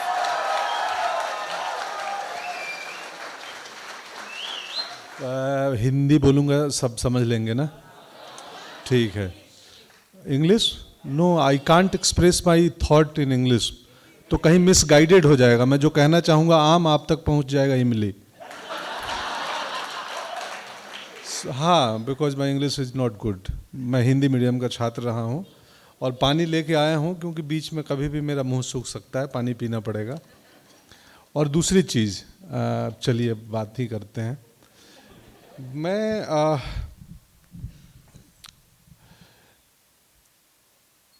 जब भी बाहर होता हूँ, लोग बोलते हैं OTT पे देखा है, टीवी पे देखा है, कई लोग तस्वीर खिंचाने के लिए आ जाते हैं. तो मुझे लगता है कि यार क्या मतलब एक्टर के साथ फ़ोटो खिंचाने की क्या आवश्यकता है, सेल्फी लेने की, मतलब ऐसा कौन सा ग्रेट काम हम करते हैं. तो फिर भी मैं दे देता हूँ. मुझे कभी अनुभूति नहीं होती है कि कुछ बड़ा काम मैं कर रहा हूँ, ऐसा काम कर रहा हूँ जिसकी वजह से मैं डिज़र्व करता हूँ कि लोग मेरे साथ तस्वीरें खिंचाएं. मैं भूल जाता हूँ बीच में. पहले बता दूँ, मुझे क्या बोलना है बीच बीच में भूल जाता हूँ. तो मैं, हाँ, ये मेरी प्रॉब्लम है. मेमोरी लॉस्ट अभी से शुरू हो गई है. तो हाँ, याद आ गया, भूला था इसलिए मैंने बात घुमाई थोड़ी देर. कि मैं जब हमेशा मुझे लगता है मैं एक्टर नहीं हूँ, एक्टर जैसे कोई काम नहीं करता हूँ, वैसा जीवन भी नहीं जीता हूँ. बहुत साधारण मैं शूटिंग किया और मैं बहुत दूर एक आइलैंड पे बॉम्बे में भी रहता हूँ. तो मुझे आप कहीं स्पॉट होते हुए नहीं पाएंगे, एयरपोर्ट पे किसी फिल्मी महफिल पार्टी में नहीं देखेंगे, किसी अवार्ड में नहीं देखेंगे. मैं अपना काम करता हूँ, घर आ जाता हूँ. लेकिन जब, और मुझे नहीं लगता कि मैं एक्टर हूँ और एक्टर कुछ खास चीज़ होते हैं, लेकिन जब ऐसे लाइव कुछ बातचीत करनी होती है लोगों से, दर्शकों से, या किसी ऑडिटोरियम में, उस दिन मुझे लगता है मैं एक्टर हूँ. क्यों लगता है? क्योंकि मेरे पास बोलने को कुछ नहीं होता है. तब मुझे रियलाइज होता है कि जो मैं काम करता हूँ उसके लिए लिखता कोई और है, स्क्रिप्ट कोई और लिखता है, तो मैं बहुत आसानी से कर देता हूँ और मुझे लगता है मैंने तो कुछ किया नहीं. अब यहाँ मेरे लिए किसी ने कुछ लिखा नहीं है. मैं तब से बैठ के ये सारे 6-5 गेस्ट को सुन रहा हूँ और मैम को, और मैं तब से सोच रहा हूँ मैं बोलूँगा क्या जाके. जेन्युइन बात है, क्योंकि मेरे पास तो स्क्रिप्ट है नहीं आज की. तब मुझे रियलाइज होता है कि मैं एक्टर हूँ. मैं किसी और की लिखी हुई बात पे बोलता हूँ, करता हूँ. चूँकि मैं करता हूँ और मैं पर्दे पे दिखता हूँ. अब इन दिनों पर्दे पे, पहले थिएटर में दिखता था. मैं नेशनल स्कूल ऑफ ड्रामा का ग्रेजुएट हूँ 2004 का. मेरे सीनियर यहाँ एक बैठे हैं, अभी परिचय हुआ. और प्रसन्ना सर मेरी क्लास ली है, मेरे टीचर रहे हैं लगभग 1 महीने तक.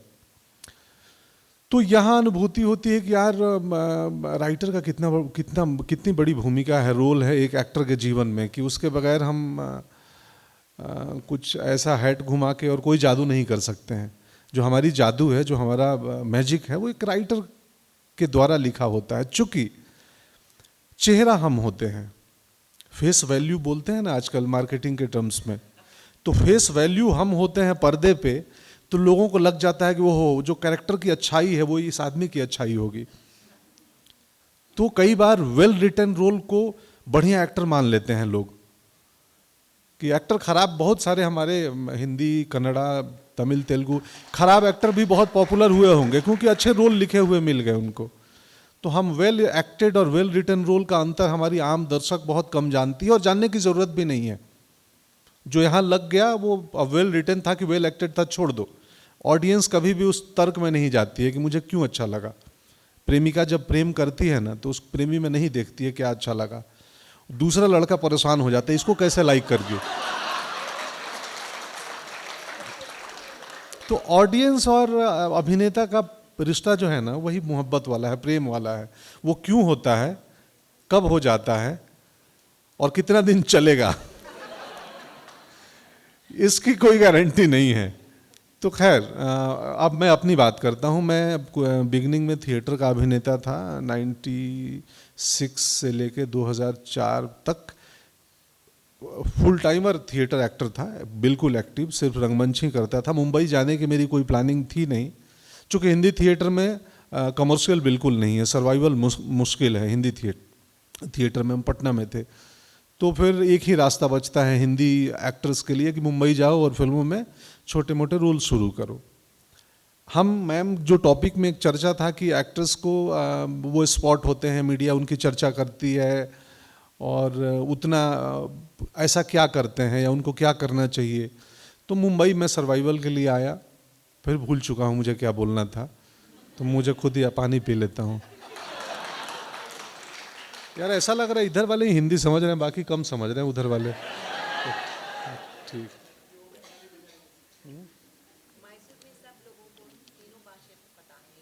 यस यस, हाँ। बाद में मैं इसको ट्रांसलेट करके एक प्रिंट सोशल मीडिया पे डाल दूंगा, आप लोग पढ़ लीजिएगा। तो खैर हाँ, कहाँ था, क्या बोलना था, मैं भूल चुका हूँ। मैं इतना ही ऑर्गेनिक आदमी हूँ जेन्युइनली। मुंबई आ गया था, यस मुंबई आ गया था, हाँ मुंबई आ गया था। मैं जेन्युइन एक्टिंग नहीं कर रहा हूँ, मेरी ये प्रॉब्लम है। हाँ अगर आप में से हाँ तो मुंबई आ गया और घीस पीट के और संघर्ष करके करके करके करके थोड़े दिन में कोविड के दौरान कोविड का एक्टर बन गया। मतलब कोविड में थिएटर बंद हो गए और सारे लोग अचानक OTT पे देखने लगे। और OTT पे 19-20 में मेरे 9 प्रोजेक्ट रिलीज़ हुए, 9 या 8 मेरे ख्याल से, और वो सब सक्सेसफुल रहे। वो चाहे मिम्मी हो, गुंजन सक्सेना हो, मिर्ज़ापुर हो, क्रिमिनल जस्टिस हो, कागज़ एक फिल्म आई थी वो हो, लूडो हो, मैं भूल भी रहा हूँगा क्योंकि याद नहीं है, हाँ क्रिमिनल जस्टिस, सब बहुत सारे ये सब आए और सब सक्सेसफुल रहे। सीक्रेट गेम, हाँ।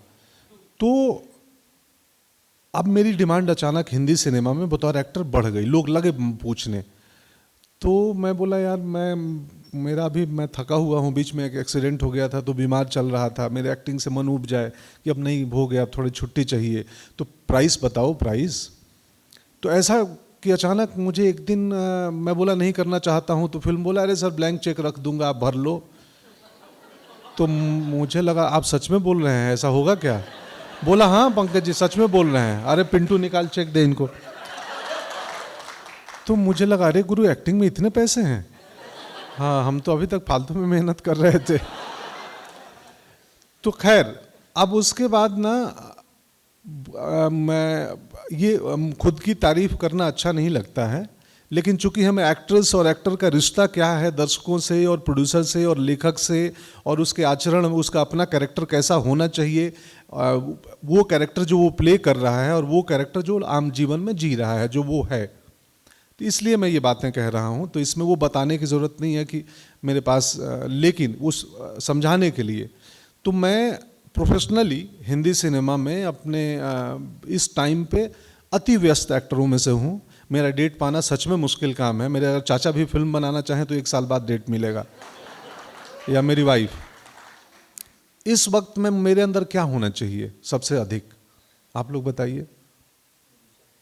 हाँ, आत्मविश्वास, किसी ने बोला कॉन्फिडेंस।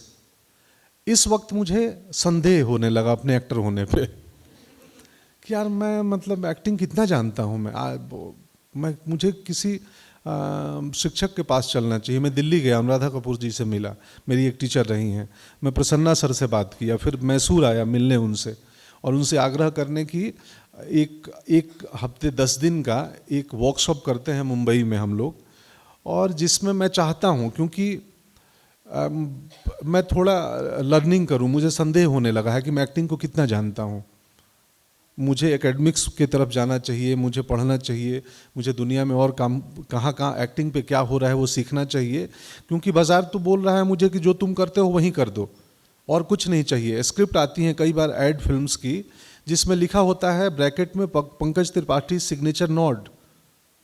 एक यहाँ आने पे वो सज्जन बैठे हैं, मुझे बोले आप गर्दन हिला दो, एक बार हो गया मेरा काम। तो मुझे लगा ये तो गलत है, मैं तो ब्रांड बन चुका हूँ। या कोई भी कमर्शियल सिनेमा का अभिनेता एक सर्टेन समय के बाद वो ब्रांड बन जाता है। और क्यों बन जाता है ब्रांड? क्योंकि उसको, अब सिनेमा के अभिनेता की बात कर रहा हूँ, क्योंकि मैं यहाँ बोल रहा हूँ तो सिर्फ यहीं बोल रहा हूँ, लेकिन एक सिनेमा का अभिनेता एक साथ में 2000 स्क्रीन पे लगा हुआ है और उसकी पहुँच उस 2000 स्क्रीन के ऑडियंस तक पहुँचानी है, उस मार्केट को, उस कैपिटलिज्म को जिसने उस इन्वेस्ट किया उस कहानी में। तो उनको लगता है इनकी फॉलोइंग बढ़ाओ, इनके बारे में वहाँ भी चर्चा करो। तो अचानक मीडिया ने एक पेज 3 कॉलम लिखना शुरू किया। पेज 3 बोलते थे, तीसरे पन्ने पे थोड़ी रंगीन तस्वीरें, उसमें एक आध हीरोइन की कम कपड़ों में तस्वीरें होंगी कि लोग, हाँ, कि आईबॉल थोड़े आ जाएं, अट्रैक्ट हो जाएं। फिर कुछ सिनेमा के गॉसिप होंगे, एक्टर वहीं से गॉसिप में पहुंचे होंगे ना। उस आई थिंक उसमें था एक गॉसिप का ये,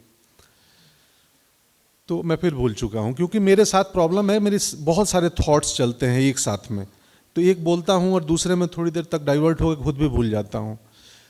तो हाँ, प्रोडक्ट बनना बनाना, तो अगर कमर्शियल सिनेमा कभी भी चाहेगा आपको प्रोडक्ट बनाना, अभिनेता को, कि आपका ये चलता है यहीं चलाओ, आप इस फिल्म में वर्दी पहन लो, अगली फिल्म में डॉक्टर का कॉस्ट्यूम पहन लो, एक्टिंग, अरे सर आप चलते हो, आप कुछ भी पहन लो। तो बतौर अभिनेता मुझे संदेह होने लगा कि मैं चलता हूँ नहीं हूँ, मैं तो आर्ट के लिए आया था। और लड़ाई बड़ी लंबी चली, 12 साल में बिना काम किए कैमरा देखे घर में बैठा था मुंबई में। अब वो वक्त आया है, तो मुझे यही वक्त है कि मेरे पास 2 रास्ते हैं, आइदर मैं वो उस बहाव में बह जाऊं और मैं भी मज़े लेने लगूं लाइफ का, और दूसरा कि मैं रुक के और थोड़ा सा सेल्फ असेसमेंट करूं कि बतौर एक्टर मुझे क्या करना है, कहाँ जाना है, कितना सीखना है, कितना जानता हूं, कितना नहीं जानता हूं, कितना पढ़ना है। हम मेन स्ट्रीम एक्टर के, अभी बैठे बैठे मेरे मन में थॉट आ रहा था कि मेन स्ट्रीम एक्टर के इंटरव्यूज़ में कभी ये बात नहीं होती है कि आपके पसंदीदा लेखक कौन है। मुझे हर इंटरव्यू में लोग पूछते हैं तुम्हारे पसंदीदा लेखक कौन है, 5 लेखक का नाम बताओ। मुझे लगा, ये अभी थॉट आया मुझे कि अच्छा ये तो मेरे साथ ही होता है। किसी कमर्शियल सो कॉल्ड बहुत बड़े अभिनेता के इंटरव्यू में लेखक की बात नहीं होती है, मेरे में हो जाती है। पूछ लेते हैं, उनको लगता है ये पढ़ लिख के आया होगा क्या। तो क्या अभिनेता बनने के लिए पढ़ना लिखना ज़रूरी है या नहीं है?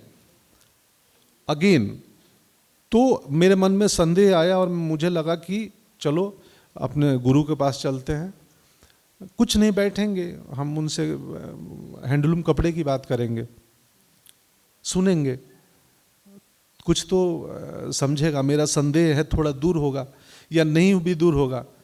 तो मुझे हमेशा से लगता है कि ये बतौर एक्टर हमारी लर्निंग नहीं ख़त्म होनी चाहिए, बहुत कुछ जानना है इस लाइफ में। हम इतने सारे लोग बैठे हैं, सब अलग अलग फील्ड के एक्सपर्टीज़ होंगे, जानते होंगे। एक डॉक्टर भी पढ़ के आता है मेडिसिन में और 10 साल प्रैक्टिस करता है और वो बड़ा डॉक्टर बन जाता है, लेकिन मेडिसिन में और दुनिया में साइंस में, मेडिकल साइंस में और क्या क्या हो रहा है उसको अपडेट रहना पड़ेगा या उसको रिविजिट करना पड़ेगा। इधर किताबों के थ्रू पढ़े या किसी एकेडमिक्स में जाके 6 महीना 8 महीने का कोर्स करे पढ़े। तो हिंदुस्तान में और ख़ासकर हिंदी सिनेमा में मुझे महसूस हुआ इन दिनों कि वर्किंग एक्टर्स के लिए ये बंद हो गया है कि वो वर्कशॉप करे, वो अपने क्राफ्ट पे काम करने के लिए वापस ड्रामा स्कूल जाए, फिल्म स्कूल जाए, छुट्टी लेके दुनिया को देखे, घूमे। मैं अभी RRR में खाना खा के आया हूँ, वहीं बैठा था पत्नी के साथ में, तो कुछ 2 4 10 मिल गए उधर के लोग, अरे आप ऐसे यहाँ बैठे हैं? मैं बोला हाँ, मैं खाने आया हूँ। तो मेरे लिए RRR में सिर्फ खाना ही नहीं है, वो मेरा जीवन है। तो खैर, तो और क्या बोलना था मुझे? हो गया। बस यही, और क्या। एक्टिंग, सर ने बहुत अच्छी बात कही कि ये बोलने की चीज़ नहीं है, करने की चीज़ है। और मैं जितना बोला वो एक्टिंग से संबंधित कोई नहीं बोला, मैं सिर्फ व्यवसाय से और मेरे मन में जो संदेह चल रहा है इस वक्त उससे संबंधित बोला कि मुझे, मेरे पास 2 चॉइसेस थे कि मैं खूब एयरपोर्ट स्पॉट हूँ और पेपराजी के कैमरों में दिखूँ या मैं किसी अपने गुरु के यहाँ जाऊँ। तो मैंने गुरु के यहाँ आना चुना, क्योंकि मुझे लगता है मेरी एक्चुअल ग्रोथ यहाँ से होगी। मेरी एक्चुअल ग्रोथ उनसे नहीं होगी, वो पार्ट ऑफ द गेम है। हम कमर्शियल एक्टर एक खेल में होते हैं और ये हमें एहसास होना चाहिए कि खेल क्या है और जीवन क्या है। वो खेल समझ के खेल लो तो फिर ठीक है, लेकिन अगर उस भ्रम में पड़ गए तो फिर वो आपको कुछ दिन के लिए बहुत पॉपुलर बनाता है, उसके बाद उसके बहुत सारे परिणाम मिलते हैं। अच्छा, मुझे इसी से छोटा सा किस्सा याद आ गया है, वो इम्पोर्टेंट नहीं है किस्सा, थैंक यू जी। नहीं, छोड़ो ना किस्सा। आप लोगों ने बहुत बढ़िया परफॉर्म किया। ये एक दिन के रिहर्स में जितना अच्छा आप सबों ने यहाँ परफॉर्म किया, मन खुश हो गया देख के, तो थैंक यू, शुक्रिया। किस्सा कुछ नहीं है, बहुत छोटा किस्सा, चलो सुना ही देता हूँ। आप 2 साल पहले, 2 या 1.5 साल, हाँ आई थिंक कोविड के पहले, मुंबई में एक बड़ा आयोजन था। दुनिया के एक बहुत बड़े व्यक्ति आए थे उद्योग जगत के, 1, 2, 3 जैसे रैंकिंग होती है ना, वो लिस्ट बनता है धनियों की, उस लिस्ट के 2-3 लोगों में थे कोई। और बहुत सारे अभिनेता जुटे थे मुंबई में, बहुत सारे लोग थे वहाँ। मुझे भी बुलाया गया था, मैं भी गया था, क्योंकि मैं उस कंपनी के साथ कोई काम करता हूँ। तो वहाँ उस कंपनी के इंडिया के हेड थे, वो मुझे पकड़े, बोले पंकज क्या कर रहे हो, फ्री हो? हम बोले हाँ। तो इधर आओ, मुझे किसी से मिलाना है, कोई मिलना चाहता है तुमसे। तो मैं बोला ठीक है, ले चलिए। तो मुझे लेके वो पीछे गए, मतलब वहाँ रहमान साहब परफॉर्म कर रहे थे और ऑलमोस्ट सारे हिंदी सिनेमा के भी, बाकी रीजनल सिनेमा और अलग अलग इंडस्ट्रीज़ के भी अभिनेता हीरो आए थे। तो मुझे पीछे ले गए और बोलते एक व्यक्ति तुमसे मिलना चाहता है, और वो अभिनेता जय कुमार जी हैं ना, जिनका पिछले दिनों देहांत हुआ, अब कन्नड़ा के अभिनेता पुनीत जी, हाँ, और शिवराज उनके बड़े भाई हैं। हाँ, शिवराज जी बड़े भाई, तो पुनीत जी हैं। तो मैं गया और उनसे मिला और बातें किया। तो मैं शौक था ही जान के कि आप, क्योंकि मैंने शिवराज जी के साथ, आप लोग, ये भी किस्सा का दूसरा छोटा पार्ट है, मेरे हिंदी सिनेमा की पहली शुरुआत कन्नड़ा फिल्म से हुई थी, चिगुड़ी द कनसु नाम की वो फिल्म थी। नागा बर्णा सर डायरेक्टर थे और उसमें शिवराज कुमार हीरो थे, उनके एक दोस्त का रोल था, BHU में पढ़ते हैं वो। तो उस दोस्त की भूमिका में मैं था। मैं पहली बार फिल्म का कैमरा देख रहा था। तो अभी तक हमने शादी वादी की वो वीडियो रिकॉर्डिंग, इतने बड़े बड़े कैमरे देखे थे, ये कुछ 500 का लेंस लगाया, मुझे लगा इतना बड़ा भी कैमरा होता है क्या। तो पुनीत जी मिले उस दिन। मैं बोला मैं जानता हूँ आपके बड़े भाई के साथ मेरे फिल्म की शुरुआत हुई है, और उन्होंने बोला कि मैं इनको CEO को बोला कि मुझे तुमसे मिलना है, मुझे तुम्हारा काम और आपकी बातचीत बहुत अच्छी लगती है। तो वो उनका बड़प्पन था। और मुझे ये बात उसके बाद किसी ने लिख के भेजी थी एक, तो मैं बड़ा भावुक हुआ था। तो वो अद्भुत व्यक्ति थे, उस भीड़ में उन्होंने मुझे ढूंढा था और बुलाया था। तो यही किस्सा था और कुछ खास नहीं। और बस थैंक यू। मुझे बोलने नहीं आता है, कुछ त्रुटि हुई हो, कुछ गलती हुई हो तो मुझे माफ़ करें। धन्यवाद। Regarding the responsibility of an actor, क्या आपके समझ में ये लगता है कि एक्टर्स नैरेटिव के कंट्रोल में रहना चाहिए?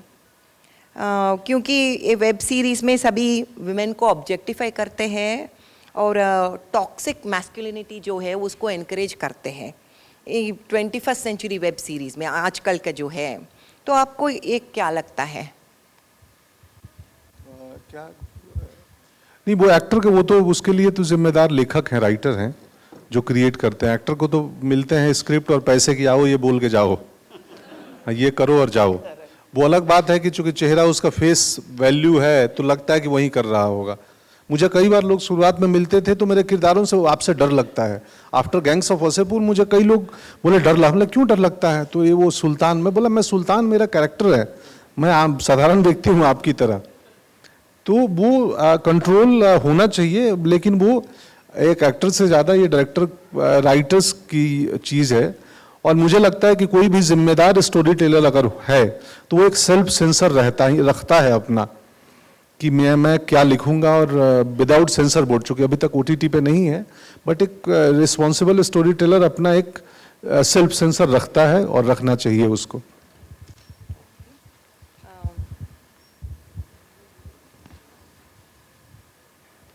ಓಕೆ, ಇದು ನನಗನ್ನಿಸ್ತಾ ಇತ್ತು ಇದು ಕೇಳಬೇಕು ಅಂತ. Does art need to be political? And if so, how important do you think should be the response of the audience? ನೀವು ಯಾರನ್ನ ಆನ್ಸರ್ ಮಾಡ್ಬೋದು. Should art be political and how should the audience receive? कौन बोलेगा politics का सवाल?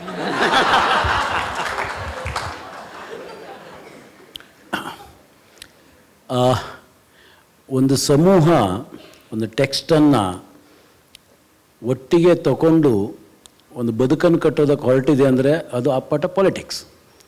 ಪೊಲಿಟಿಕ್ಸ್ನ ಹೊರತಾಗಿ ಯಾವ ಆ ಥರದ ಆ್ಯಕ್ಟಿವಿಟಿ ಟೆಕ್ಸ್ಟ್ಗಳು ಇರೋದಿಲ್ಲ. ಆದರೆ ಪೊಲಿಟಿಕಲ್ ಅನ್ನೋದು ಪಾರ್ಟಿ ಪೊಲಿಟಿಕ್ಸ್ ಏನಲ್ಲ. ಎರಡನೇದು, ಇದು ಯಾವ ಲೆವೆಲ್ನಲ್ಲಿ ಪೊಲಿಟಿಕಲ್ ಆಗಿರುತ್ತೆ ಅಂದರೆ, ಒಂದು ಸಣ್ಣ ಉದಾಹರಣೆ ಕೊಡ್ತೇನೆ.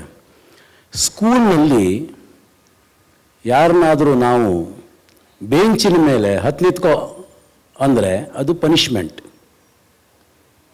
ಥಿಯೇಟ್ರ್ನಲ್ಲಿ ಬೆಂಚಿನ ಮೇಲೆ ನಿಂತ್ಕೊಂಡವನು ರಾಜ ಆಗ್ತಾನೆ.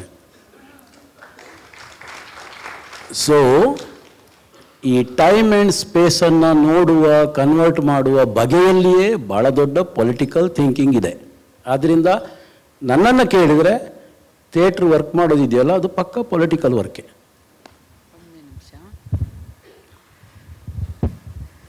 ಬಹುಶಃ ನಾವು ನೀವು ಅದನ್ನು ಕರೆಕ್ಟಾಗಿ ಹೇಳಿದ್ರಿ, ಪಾರ್ಟಿ ಪಾಲಿಟಿಕ್ಸ್ ಬೇರೆ, ಪವರ್ ಪಾಲಿಟಿಕ್ಸ್ ಬೇರೆ, ಬೀಯಿಂಗ್ ಪೊಲಿಟಿಕಲ್ ಅಂತ ಅನ್ನೋದು ಬೇರೆ.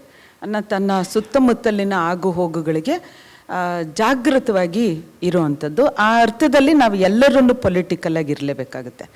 ಈಗ ನಾನು ನನ್ನ ಮನೆ ಒಳಗಡೆ ನಾನು ಎಷ್ಟು ಮಕ್ಕಳನ್ನ ಮಾಡ್ಕೊಳ್ಬೇಕು ಅಂತ ಅನ್ನೋದನ್ನು ಡಿಸೈಡ್ ಮಾಡೋದು ಸ್ಟೇಟಿಗೆ ಅಧಿಕಾರ ಇದ್ದಾಗ ಅದನ್ನು ಪ್ರಶ್ನಿಸುವಂಥದ್ದು ಅಥವಾ ಅದಕ್ಕೆ ಯಾವುದಾದ್ರೂ ಒಂದು ರೀತಿಯ ಪ್ರತಿರೋಧ ಒಡ್ಡುವಂಥದ್ದು ನನ್ನ ಜವಾಬ್ದಾರಿ ಆಗುತ್ತೆ, ನಾನು ಪ್ರಜ್ಞಾವಂತಳಾಗಿದ್ದರೆ. ಇತ್ತೀಚೆಗಷ್ಟೇ ದಯಾನಂದ್ ಅವರು ಅವ್ರದ್ದು ಕಥಾ ಸಂಕಲನಕ್ಕೆ ಒಂದು ಮಾತುಗಳನ್ನ ಬರ್ಕೊಡಿ ಅಂತ ಅಂದಿದ್ರು. ಅದರಲ್ಲಿ ಒಂದು ಚಿಕ್ಕ ಕತೆ ಇದೆ. ಆ ಕತೆ ಇಲ್ಲಿಗೆ ತುಂಬ ಸೂಕ್ತ ಅಂತ ಭಾವಿಸ್ತೀನಿ ನಾನು. ಹಿಂಗೊಂದು ನಾಟಕದ ತಂಡ ಇರುತ್ತೆ. ಆ ನಾಟಕ ಪ್ರಭುತ್ವವನ್ನು ಸುತ್ತಮುತ್ತ ನಡೀತಾ ಇರುವಂಥದ್ದನ್ನು ತುಂಬ ವಿಶ್ಲೇಷಣಾತ್ಮಕವಾಗಿ ತನ್ನ ನಾಟಕದ ಮೂಲಕ ಮಾಡ್ತಾ ಇರುತ್ತೆ. ಅದು ಪ್ರಭುತ್ವಕ್ಕೆ ಒಂದು ತಲೆಬೇನೆಯಾಗಿ ಪರಿಣಮಿಸುತ್ತೆ. ಆ ಪ್ರಭುತ್ವ ಈ ತಲೆಬೇನೆಯನ್ನು ಹೆಂಗೆ ನಿವಾರಣೆ ಮಾಡ್ಕೊಳ್ಳುತ್ತೆ ಅಂತಂದರೆ, ಒಂದು ದಿವಸ ಆ ನಟರ ತಂಡದ ಜೊತೆಗೆ ಬಂದುಬಿಟ್ಟು ಅವರ ಜೊತೆಯಲ್ಲೇ ಕೂತು ಅವರ ಮಗ್ಗಲಲ್ಲಿ ಅವರನ್ನು ಮುಟ್ಟಿ ಅವರು ತಿನ್ನುವಂತಹ ಕಾಂಜಿ ಪಿಂಜಿ ಊಟವನ್ನೇ ತಿಂದು ಕುಡಿದು ಅವರೆಲ್ಲ ಆಹಾ ಏನಿದು, ನಾನು ಯಾರನ್ನು ಕ್ರಿಟಿಸೈಸ್ ಮಾಡ್ತಾ ಇದ್ನೋ ಅವನೇ ನನ್ನ ಪಕ್ಕ ಬಂದು ಕೂತ್ಕೊಂಡ್ಬಿಟ್ಟಿದ್ದಾನಲ್ಲ, ನಮ್ಮ ಜೊತೆನಲ್ಲಿ ಉಣ್ಣಲ್ಲ ಅಂತ. ಆಮೇಲೆ ತಿರ್ಗಾ ಅವನ ಅರಮನೆಗೆ ಕರ್ಕೊಂಡೋಗಿ ಅವರಿಗೆ ಉಣಿಸಿ ತಿನ್ನಿಸಿ, ಆಮೇಲೆ ಒಂದು ರಂಗಭೂಮಿಯನ್ನು, ದೊಡ್ಡದಾಗಿರುವಂಥ ರಂಗಭೂಮಿಯನ್ನು ಅವ್ರ ಹೆಸರಿಗೇನೆ ಬರ್ಕೊಟ್ಟು, ಅಷ್ಟು ಅಲ್ಲದೆ ಮಾಸಾಶನೂ ಬರ್ದ. ಆಮೇಲೆ ತಂಡ ನಾಟಕ ಮಾಡೋದು ನಿಲ್ಲಿಸ್ತು. ಅಲ್ಲಿಗೆ ತಲೆಬೇನೆ ಕೊನೆ ಆಯಿತು ಅಂತ. ಅದಕ್ಕೆ ಯಾರೂ ಮುಕ್ತರಲ್ಲ, ನಾವೆಲ್ಲರೂ ಜಾಗೃತರಾಗಿರಲೇಬೇಕಾಗುತ್ತೆ. ಒಂದು ಎಚ್ಚರಿಕೆ ಇತ್ತು ಅಂತಂದರೆ ನಾವು ಪ್ರಜಾತಂತ್ರವನ್ನು ಉಳಿಸ್ಕೊಳ್ಬೋದು. ಆ ಕಾರಣಕ್ಕೆ ಇದು ಭಾಳ ಒಂದು ಇಂಪಾರ್ಟೆಂಟ್ ಆದಂಥ ಕ್ವಶನ್ ಆಗಿರೋದ್ರಿಂದ ನಾನು ಕೂಡ ಸ್ವಲ್ಪ ತಲೆ ಹಾಕ್ತಾಯಿದ್ದೀನಿ. ನೋಡಿ, ರಾಜಕೀಯ ಬಿಟ್ಟು ನಾವ್ಯಾರೂ ಬದುಕೋಕ್ಕಾಗೋದೇ ಇಲ್ಲ. ನಮ್ಮ ಬದುಕಿನ ಒಟ್ಟಿಗೆ ರಾಜಕೀಯ ಯಾವಾಗಲೂ ಕೂಡ ಪ್ಲೇ ಮಾಡ್ತಾ ಇರ್ತದೆ. ಅದಕ್ಕೆ ಅವ್ರು ಹೇಳಿದ್ದು ಪಕ್ಷ ರಾಜಕಾರಣದ ಬಗ್ಗೆ ನಾವಿಲ್ಲಿ ಮಾತಾಡೋಷ್ಟು ನಮಗೆ ಸಂಬಂಧವೇ ಇಲ್ಲ. ರಾಜಕೀಯ ಪೊಲಿಟಿಕ್ಸ್, ನಾಳೆ 25 ರೂಪಾಯಿ ಜಾಸ್ತಿ ಆದರೆ ಪೆಟ್ರೋಲ್ ಹಾಕ್ಸೋನು ನಾನು, ನನ್ನದು 25 ರೂಪಾಯಿ, ಪಕ್ಷದ ಫಂಡ್ ಅಲ್ಲ. 10 ರೂಪಾಯಿ ಅಕ್ಕಿ ಜಾಸ್ತಿ ಆದರೆ ಕೊಟ್ಕೊಂಬರೋನು ನಾನು. 10 ರೂಪಾಯಿ ಏನಾದರೂ 8 ರೂಪಾಯಿ ಕಮ್ಮಿ ಇತ್ತು ಅಂದರೆ ಹಸುವಿನಿಂದ ಇರಬೇಕಾಗುತ್ತೆ. ಹೀಗಾಗಿ politics is one of the one factor with us. ಹೀಗಾಗಿ ರಾಜಕೀಯ ಪ್ರಜ್ಞೆ ಅಂತಕ್ಕಂಥದ್ದು ಪ್ರತಿಯೊಬ್ಬರಿಗೂ ಬಂದರೂ ಮಾತ್ರನೇ ಅದು ಯಾವ ಬಂದು ಹೋಯ್ತಾವಲ್ಲ ಈ ಪಕ್ಷಗಳು, ಪಕ್ಷದ ರಾಜಕಾರಣ ಸರಿಯಾಗೋದು ಅಲ್ಲಿ.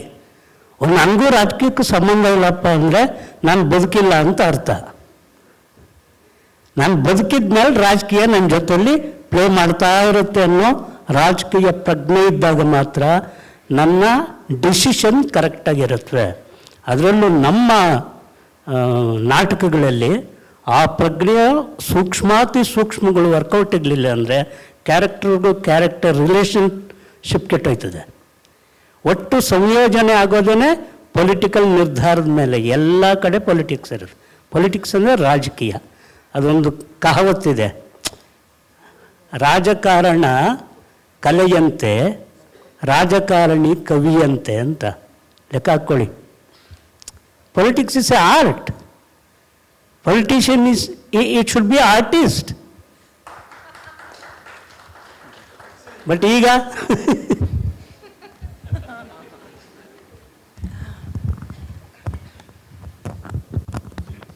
ತುಂಬ ಆಸಕ್ತಿದಾಯಕವಾಗಿ ನಡೀತಾ ಇರೋ ಚರ್ಚೆ ನಡುವೆ ಒಂದು ತುಂಬ ಮಂಡೇನ್ ಅನೌನ್ಸ್ಮೆಂಟ್ ಮಾಡಬೇಕಾಗಿದೆ. ಯಾರೋ ಕಾರ್ಯಕ್ರಮಕ್ಕೆ ಬರೋ ಭರದಲ್ಲಿ ನಿಮ್ಮ ಬೈಕಲ್ಲಿ ಕೀ ಹಾಗೆ ಬಿಟ್ಟು ಬಂದಿದ್ದೀರಾ, ಅದು ನಮ್ಮ ತಂಡದ ಹತ್ರ ಇದೆ. ಬೈಕ್ ನಂಬರ್ KA09HV9489 ಕೀ ಇದೆ, ಬಂದು ತಗೊಳ್ಳಿ. Thank you. KA09HV9489 bike. ಪ್ರೀತಿ ಅದು ಡೊನೇಟ್ ಮಾಡಿದ್ದಾರೆ ಅನ್ಸುತ್ತೆ ತಂಡಕ್ಕೆ.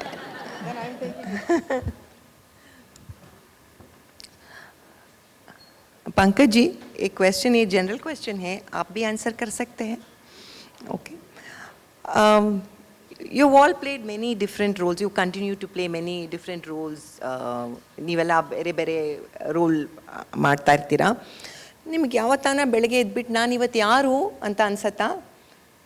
कभी आपको लगते हैं सुबह उठ के आज मैं कौन हूँ? क्योंकि इतने सारे लोग रोल करते हैं आप, कभी भी कन्फ्यूजन होता है? नहीं होता है, क्यों होगा? वो पता है कल रात में कॉल टाइम आ गया है, शूटिंग का वो स्क्रिप्ट आ गई है, तो पता ही है आज सुबह की ऐसा, तो एक दिन पहले मालूम होता है कॉल में कौन होने वाला हूँ.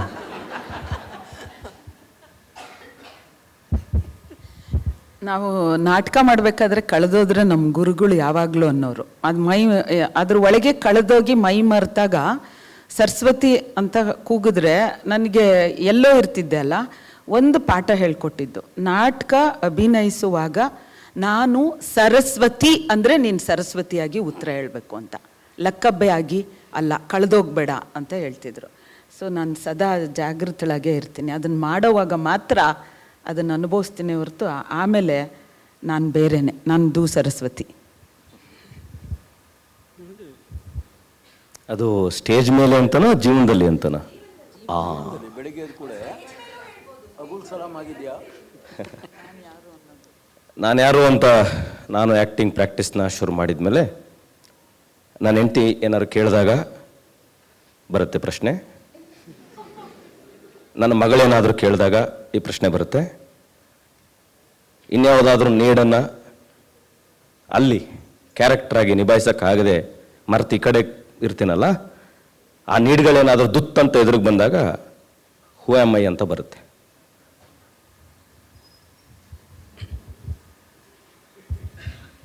ಈ ಪ್ರಶ್ನೆಗಳು ಸಖತ್ತಾಗಿದೆಯಲ್ಲ.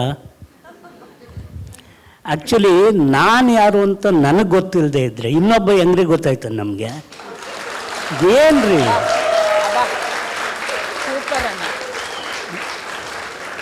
ನಾನು ಯಾರು ಅಂತ ನನಗೆ ಸ್ಪಷ್ಟವಾಗಿ ಗೊತ್ತಿರಬೇಕು, ಇಲ್ಲಾಂದರೆ ಬುಲ್ಡೋಸರ್ಗಳು ಬರುತ್ತವೆ.